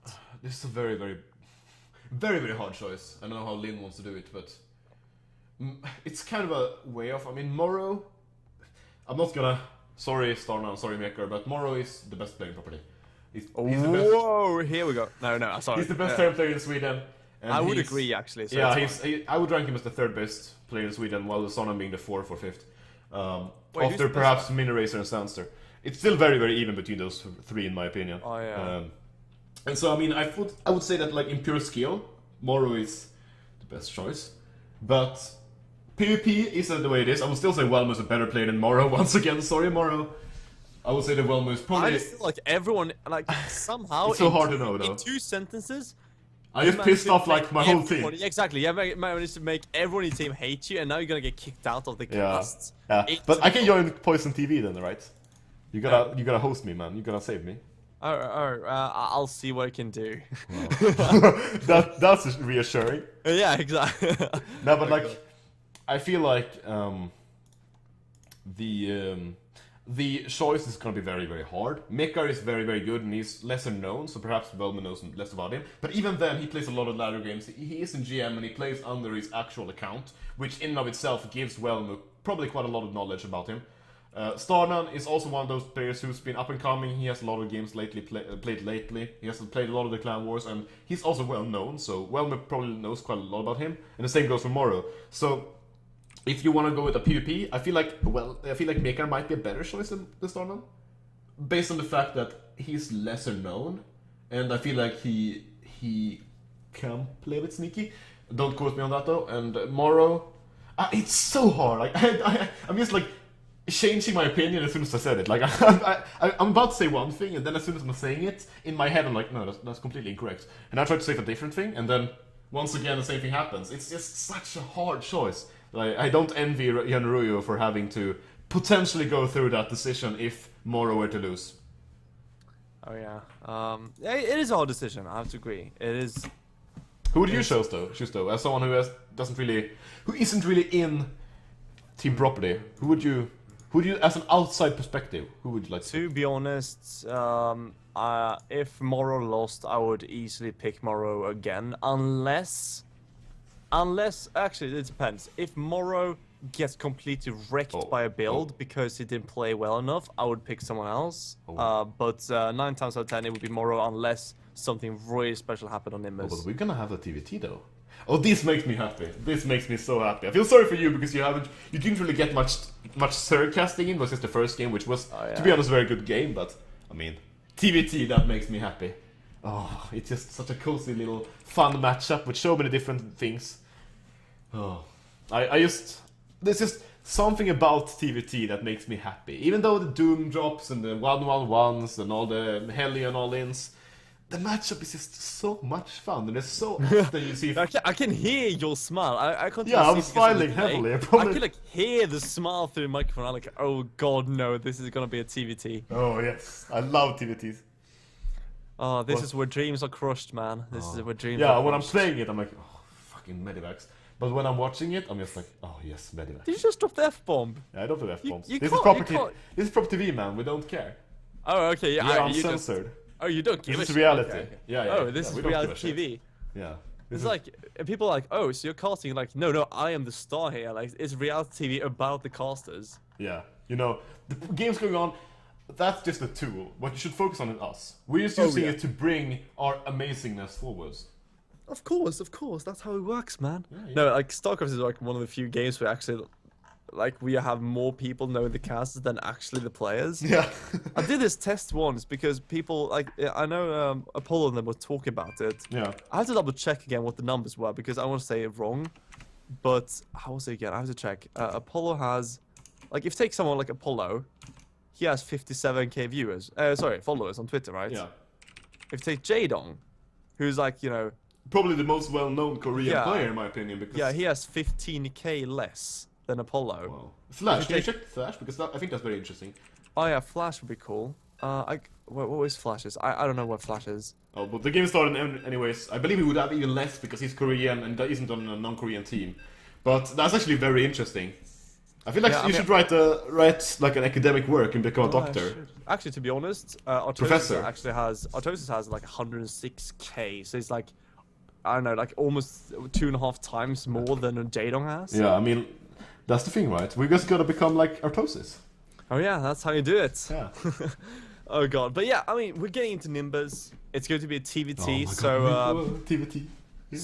I'll see you guys on the other side in about 3 hours. No, but do you think we're gonna see gas first into like factory, or do you think we're gonna see Reap opening? We're gonna see mech out of both players and Morrow's gonna win. Okay, do they open? Well, actually, I'm gonna ask that in a No, second. I'm not gonna be like that. But Morrow is actually very, very good with mech. And this is a very good mech map, in my opinion. So. Yeah, perhaps we'll see about that. But ladies and gentlemen, we are spawning into maybe the final map of today in the Cascade Clan League here on prOpTV. And of course, as a final shout before we get into game, of course, I'm Zeweig, and here with me is Viking. Hello, guys. Observing, and let's introduce our players. The top left-hand side, playing for NrS, the last hope of the team. It is going to be the Red Terran Crass. And in the bottom, now we gotta do like the really raspy voice. In this spring. In the bottom right corner, we have the blue Terran player from Team Property. It is Morrow. Wow, that was actually almost like a Batman voice at that time. Yeah. Wow. Oh, what's the typical Batman phrase? Like, I'm Batman. Where is she? Where is she? Where is she? Oh god, my throat is just No, man, dying. you should do like the trailer voice, like one man, and then it fades to black and it goes back. One chance. Oh yeah. And then it's like, da-da, and then it's something, and it's like a scenario with like a car chase. Oh my god. Yeah. Did you hear like the guy who does all the voices? They like is actually dead. Oh? And then I believe they like canned a lot of the things he says, and that's why like trailers are very similar. Because he's the one like he is the one who did like the one man, you know? Oh yeah, that And one. he's actually he died a few years ago, and like they're still using him because he was so perfect. It's actually, I mean, that guy, he's probably like, I mean, he should get a Nobel Prize in my opinion. I don't know why they should get it in, but It's like alternate yeah, one. for golden voice. Yeah, yeah. But there actually was one guy, I can't remember like what it was called again, but he was like on this talk show, maybe Ellen, I think it was, something. Not that I watched it, but it was like on YouTube. Not that I watch it, guys. Like it's not. No. I promise, guys, I don't watch that stuff. I don't watch long terms, please. I watch I saw a Dr. link Phil to sometimes because it's hilarious stuff happens. Okay, actually, to be honest, I don't watch it I watch it sometimes on like highlights on YouTube because some really cool people are there. Yeah, But I agree. Anyhow, there was like this one guy. He was like 16, really skinny young guy, who just came out and said, "Yeah, I have this like trailer voice that I want to show you," and they brought like a producer, whatever it was, there as well. Yeah. And they want to hear to it, and it was like the most epic movie trailer voice my ever. God. It's like almost just like the classic one. I feel like you should like bring those. Do you know the childhood? Like you, how old are you by the way? I am 19 years old. And you're born in '95. Yes. Oh my God, we're born the same year. Okay, awesome. Wow. So you have the same beginning as me with all these childhood Disney movies and the Swedish voices. I mean, there's so many people who would be perfect for this kind of stuff in those movies. Like, do you know Richard Wolff? No, He does the evil guy in Lion King. Or what's the evil lion? I can't remember. Oh his yeah, name. yeah. You mean Yeah. Scar? Yeah, Scar. There we go. Oh, yeah. Oh my God. He should cast StarCraft, man. Holy shit. If you can get Yeah. Richard Wolff. Wow. He wouldn't know anything. He would be like, "And here comes the units." Yeah, that wouldn't matter because everyone would just be like sitting and being so It'd be happy. like- I'm not gonna it'd be go too like- far with that. I mean, we're uncensored, but at a certain point in time, it gets too much, you know. But you I- can probably imagine what I'm talking about. Yeah. Just don't do it with other, you know. No. Just be a little bit careful about it. Close the door and lock it if you can. Yeah. Let's focus on the game here. Oh, it's a Reaper. It's Yeah, we have a oh my Reaper God, the Reaper's trapped, gonna and die. Crash kills it, and let's not focus on what was just said. Yeah. Just ignore that. Like, Yes, Just- yes. search for Richard Wolff, even if you're Rickard Wolff, even if you're English, because he has the most epic voice. Oh my God, it's so cool. But anyways, with that being said, we're not gonna talk about Rickard Wolff anymore. I just wanted to have that said. Yeah. We're just gonna see Bio out of Crass, and as I expected, Mech out of Morrow. And Morrow is he's so good with Hellions. He likes to build a lot of them, just keep building them, which is very popular at the current point in time. Getting the blue flame, because at a certain point in time, if you're facing another Mech player, you can make them into Hellbats if they have many tanks, or if they don't, you can just hope that you have more Hellions and micro correctly, and you can overrun them with Hellions. So it's like never bad. And against a Bio player, Stimless Marines, or rather even Marines with Stim, before they have upgrades and combat shields, and even when they have combat shields, they're just useless against blue Stim Hellions. They just get dissolved. You need a certain number, and you need good upgrades before they're actually, and you need medivacs before they're actually good against Hellions. So getting I love a bunch of Hellions early on is very, very good, especially with blue flame. I love how you describe it as like, stimless Marines, or even Marines with stim, and like combat shield-less Marines, even when they have combat shield, and when they don't have upgrades, but also when they do have upgrades, they're still garbage. Do you do that thing when you're casting, you're like, wait, that was wrong. I need to I gotta correct really this. fun, though. It's like, it's a delicate way of saying Marines are always garbage against Hellions until they are like 150 of them with 3-3 basically. And medivacs, yeah. Yeah, exactly, with medevac support and some Auroras to tank the actual player. Oh god, but yeah. But you gotta buy time. You know, the longer you say it, the more redundant you are. Exactly, and that's how you become an analytical caster. It's gonna be really redundant, and it works out. Waffen, our friendly neighborhood caster, is gonna lag out. The 7-minute lag out timing, Yeah, standard. Poor guy. Yeah. I mean, he's almost named Waffle. So. He almost was. I promise you, someone else took it. It was like Waffen. Yeah, But god like, damn it. Yeah, he was like just mixing the last two letters. Like, oh, I have to find something else. Maybe it's another language for Waffle though. Maybe Waffen? No, I don't know. But anyway, go back to the game. We have Cloak on the way. Kras just started his factory, but we don't see an engineer. Oh, now it just started an engineering base. So it's going to be fine. Yeah, I actually love how Mora is taking this quick third base, because what this opponent is doing right now, what Crest is doing, it means he will at the earliest move out at around 9:30, 10 minutes, depending on how he opened up the sheet. Exactly, because we talked about Richard Wolff. It didn't let me focus. I had the ADD out to think about Scar. But based on timing, he's going to be able to move out at earliest 9:30, be at his opponent's base at around 10 minutes.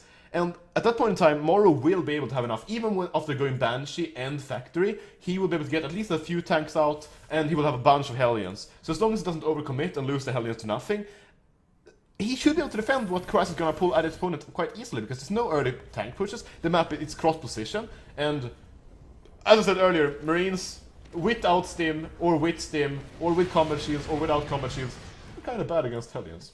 Yes, I recognize that from somewhere. Yeah, I think I heard it before. I think it was the wise man Richard Wolves who once said. Yeah, he once said, "Don't build Marines against Hellions before you have 3-3 and have like 10 barracks." It makes sense. So right now, no scan available. Well, actually, in a few seconds we have a scan available, so that Banshee is no longer for this world. And there we go. Poor guy. One hit. Oh, poor girl. I think actually she just got headshotted. Yeah. I think. Oh my But God. She fell apart. Like she has dissolved. Like half the Banshee matter. Like I don't know how StarCraft physics works, but what I remember from high school physics is that matter don't disappear, or the atoms don't disappear. So what happened to like half that Banshee? Did he just become that air? Banshee was instantly vaporized and put into Blizzard's little archive. Oh, the Banshee lives though. Oh my God, lives, the she MVP. lives. Yeah, well, she only killed 2, Yeah, so but no. she survived, so you know. She's still, that's kind of like, you know, you want to say that it was a nice Banshee because she survived, but you actually know she was terrible. Yeah, You're just telling her, just, you know, to comfort her. Yeah. Oh, you did good. You did good. Yeah, exactly. You did fine. Now you can just rest and know you were garbage. You killed 2 workers, and I paid 150 for you. No way. Yeah. I'm like, going to do that. You're gonna send it in eventually, like, oh fuck it, just die. It's like, Yeah, exactly. Just go in and die so you get 1 more kill at least. It's like, no, please, like, do it. Do it now. Oh God. Oh, But yeah, God. I mean, a drop going in actually in the natural Morrow, which there isn't anything. Oh, never mind. With that being said, the Hellions going away. Might lose a few SVs, but I mean. You need to be careful right now. 1 Hellion dying and 1 Marine dying and a few SVs. So, I mean, these small little drops are nice. It's what you have to do as a bio player. But eventually, Morrow will have enough Vikings to use for defensive measures. And most importantly, what he's building right now, he's building the turret ring, which is, I mean, if you ever played bio against mech, you're like, oh, I got a drop. That's what people tell me. And then you move in and like half your members die beforehand and you just don't have enough. Mech is surprisingly good. Or rather, Hellions are surprisingly good at defending drops. So, I mean, even though he might be able to be a little bit efficient, it's just very, very hard to make drops work beyond this point. And even though Nimbus is a good drop map, with the amount of minerals you'll have... Oh, I love it tomorrow. Yeah, look at that 1 turret. Wow. Oh my God, yes. That is a good turret. And right now, Morrow just drops Hellbats on top of Kras, and he can easily deter his opponent. And if the Kras once again tries to drop in the natural, well, he's going to get stopped by a Viking and a few turrets. So all these units are going to go down. Oh, wow. Very nicely done by Morrow. And Kras right now, he's struggling. He's getting his pulse 1 armor. He's just ahead in upgrades, but it's not by that much. And to be honest, Morrow once again setting up missile turrets. He's super safe. He's on 3 base versus 2 base. And to be honest, Viking, how do you feel as a terror player when you are going bio against a mech player and he has better economy than you? At this point in time, as a bio player, what I would do is just like do whatever I can, set up some sort of concave just to prevent that push from as much as possible. Maybe take a few trades, even if they're bad. Do that while you're expanding, and don't really replenish all your bio. Try to do something really drastic at this point in time, because like switching into air or something like that. Because even if bio is very good and you can counterattack, there comes a time in every bio player's life when there just won't be enough, and at that point you need some other type of units. And with the amount of Hellbats Morrow has, I mean, even unsieged, his army will survive for so long because Hellbats are surprisingly they have a surprisingly high survivability against bio units. Hellbats are very good units, to be honest. Yeah, they're very, very good. They don't get enough credit in the Terran army. Yeah, but at the same time, we do have those Hellbats we just spoke of getting into the natural of Kras. Not doing all too much damage, but to be honest, Morrow has killed 12 workers in total this game. Now we do see the drop of Kras moving in and realizing, oh, I'm just on the top of the army of Morrow. Let's go back. Yeah, not gonna drop there, right? Exactly. It's probably one of the worst places you can drop. Now, Kras is just moving out with these kind of skirmish forces, trying to get some damage done. But to be honest, Morrow looks very impenetrable. You might see a supply depot going down, maybe a turret, but that's all you're gonna see. And Morrow getting triple CC. He's getting ready for this super, super late game, super heavy mech army. And of course, when it gets super late, you can even start sacrificing those SCVs and just replace them with mules. I love this drop by Morrow. Once again, being so efficient and so annoying with his Hellbats. He's doing a lot of damage, and he's nothing else forcing Terra moves to move over. Because at this point, as a bio player, you want nothing else than to just have your army collected. Please, dear God, let me have my army together. But, or at least have my army do aggressive things. But just keeping those helmet drops doing, even if you don't do enough damage, they will always be force Crass to keep a few Marauders back at home, which in and of itself pay for the drop. Especially, but it's actually one thing I'm a bit surprised at. Morrow went for a Banshee, but still didn't follow it up with a Raven, which is what you usually want to do, because those Ravens with the point defense drone, you really want the point defense drones to be able to prevent the Marauders as much as possible. But Morrow is gonna move out. This is a very thought out timing. This army is so hellbat heavy. Oh my god.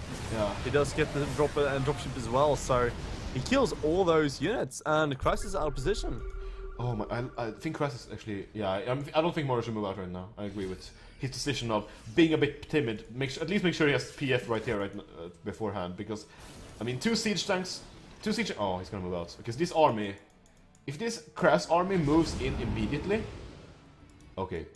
Morrow is being a little bit indecisive right now, but he knows his opponent knows about this push coming, so everything's gonna come down to how much damage Crest is able to do, how much units is able to retain in his opponent's main base, and there are only 2 turrets on this side, and which will be able to kill like one of them maybe, but even at that point, there will be a lot of units unloaded before that point, and like, I mean, the whole army pretty much survived, and the Viking goes down, there are 5 siege tanks, but those won't be enough if he manages quickly, and if nothing else, a lot of production will die, so Morrow is forced to pretty much kill his opponent at the other side of the map, but there isn't that much bio, there's no siege tanks, there's no actual static position holding from the army of Crass. So Crass, yeah, I feel like, oh my god, I'm not sure. I feel like Morrow maybe should just not given a shit about this planetary, because I mean he's given his opponent actually his 2 siege tanks. Wow. Yeah, that's the thing with Morrow right now. He has to defend. He's going aggressively with part of his army as he's trying to defend once again. But Morrow, Crass is just pulling Morrow apart here. He's killing off so much of his infrastructure. At the same time, though, Morrow is pushing forward. There's not too much bio here. Oh my god. Crass moving down. And he might get a few siege tanks, but although Morrow is holding on, nice job from the behind though, and Crass is killing off the last siege tanks. That was so good. Yeah, and Morrow just cleaning up at home. Morrow's still ahead of supply as well. He's on 3 base versus 3 base. He's okay. But remember, Crass did so much damage here. He's cleaning up the last Hellbats in his bases. And Crass has stabilized. I think, you know, looking back to it, maybe it was just that Morrow chose to go defensively instead of actually being aggressive with the entire army and just base trade the crap out of him. Yeah, like the thing is, it's hard to base trade as a yes. It's like, it's one of those things where it's hard for both players, which sounds stupid because someone will have the advantage, but it very much comes down to execution, because the mech players have the advantage of having the air units. They will have the Vikings, so they can hunt down any sort of flying buildings, but the biostorm is much more mobile, so if you're actually able to secure a new base as a bio player, you're usually able to keep the mech player defending and not being able to be aggressive, and you're able to run away with the game anyways, because, well, you have base, you have actual income.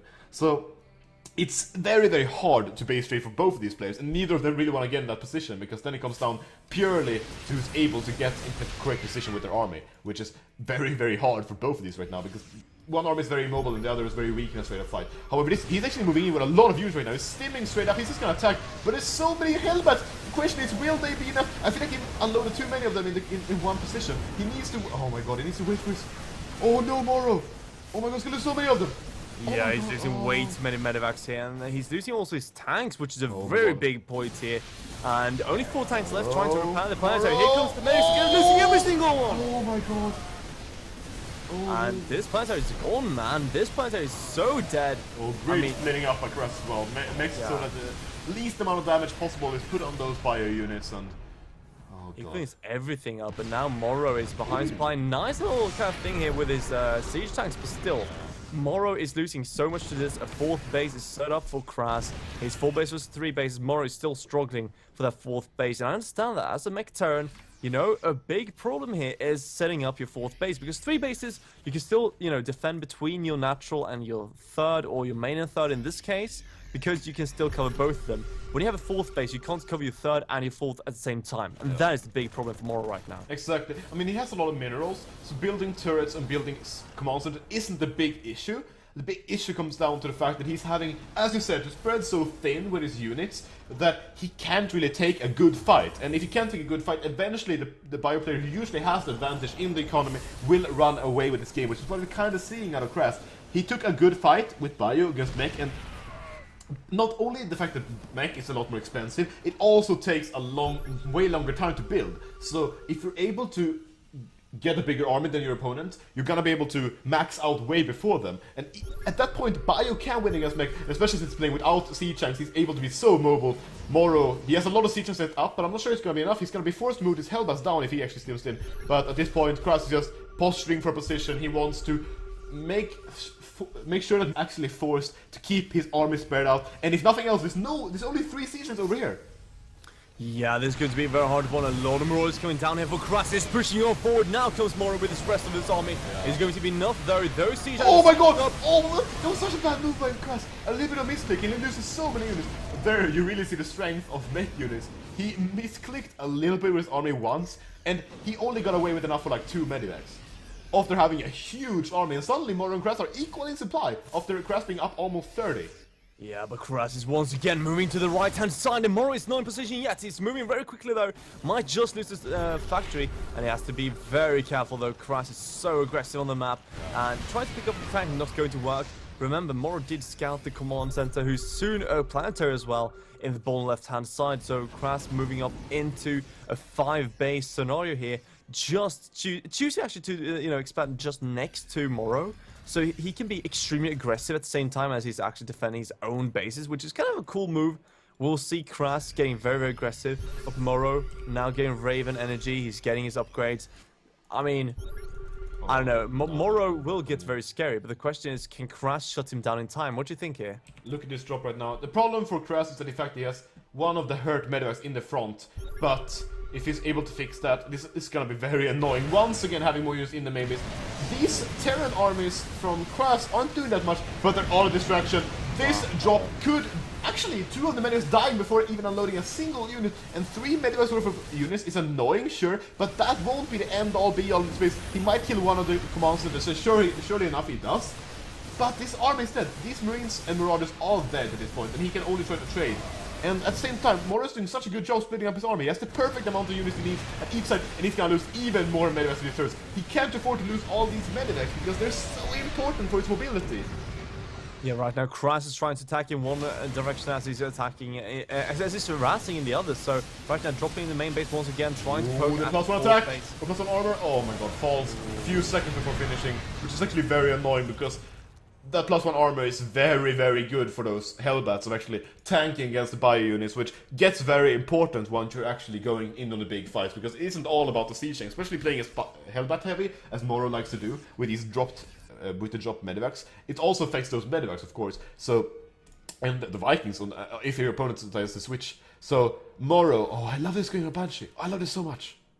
Number one, his opponent doesn't have any, he has turrets in his bases, so at least one, except for one, but if his opponent is kind of forced to switch, either stay in this or switch into siege tanks, and if he stays in this, then getting a Banshee will be useful for forcing his opponent to move around. If he gets siege tanks, then Moro can abuse the rage of his own siege tanks to kill his opponent's siege tank, with the fact that he has the air advantage from the inherent Vikings that you get, and even 2 Ravens going down. So Moro, he's preparing for the long fight. He knows he's in a very good spot, because I believe he was behind, but a few bad fights from Kras, and Moro is back into the game.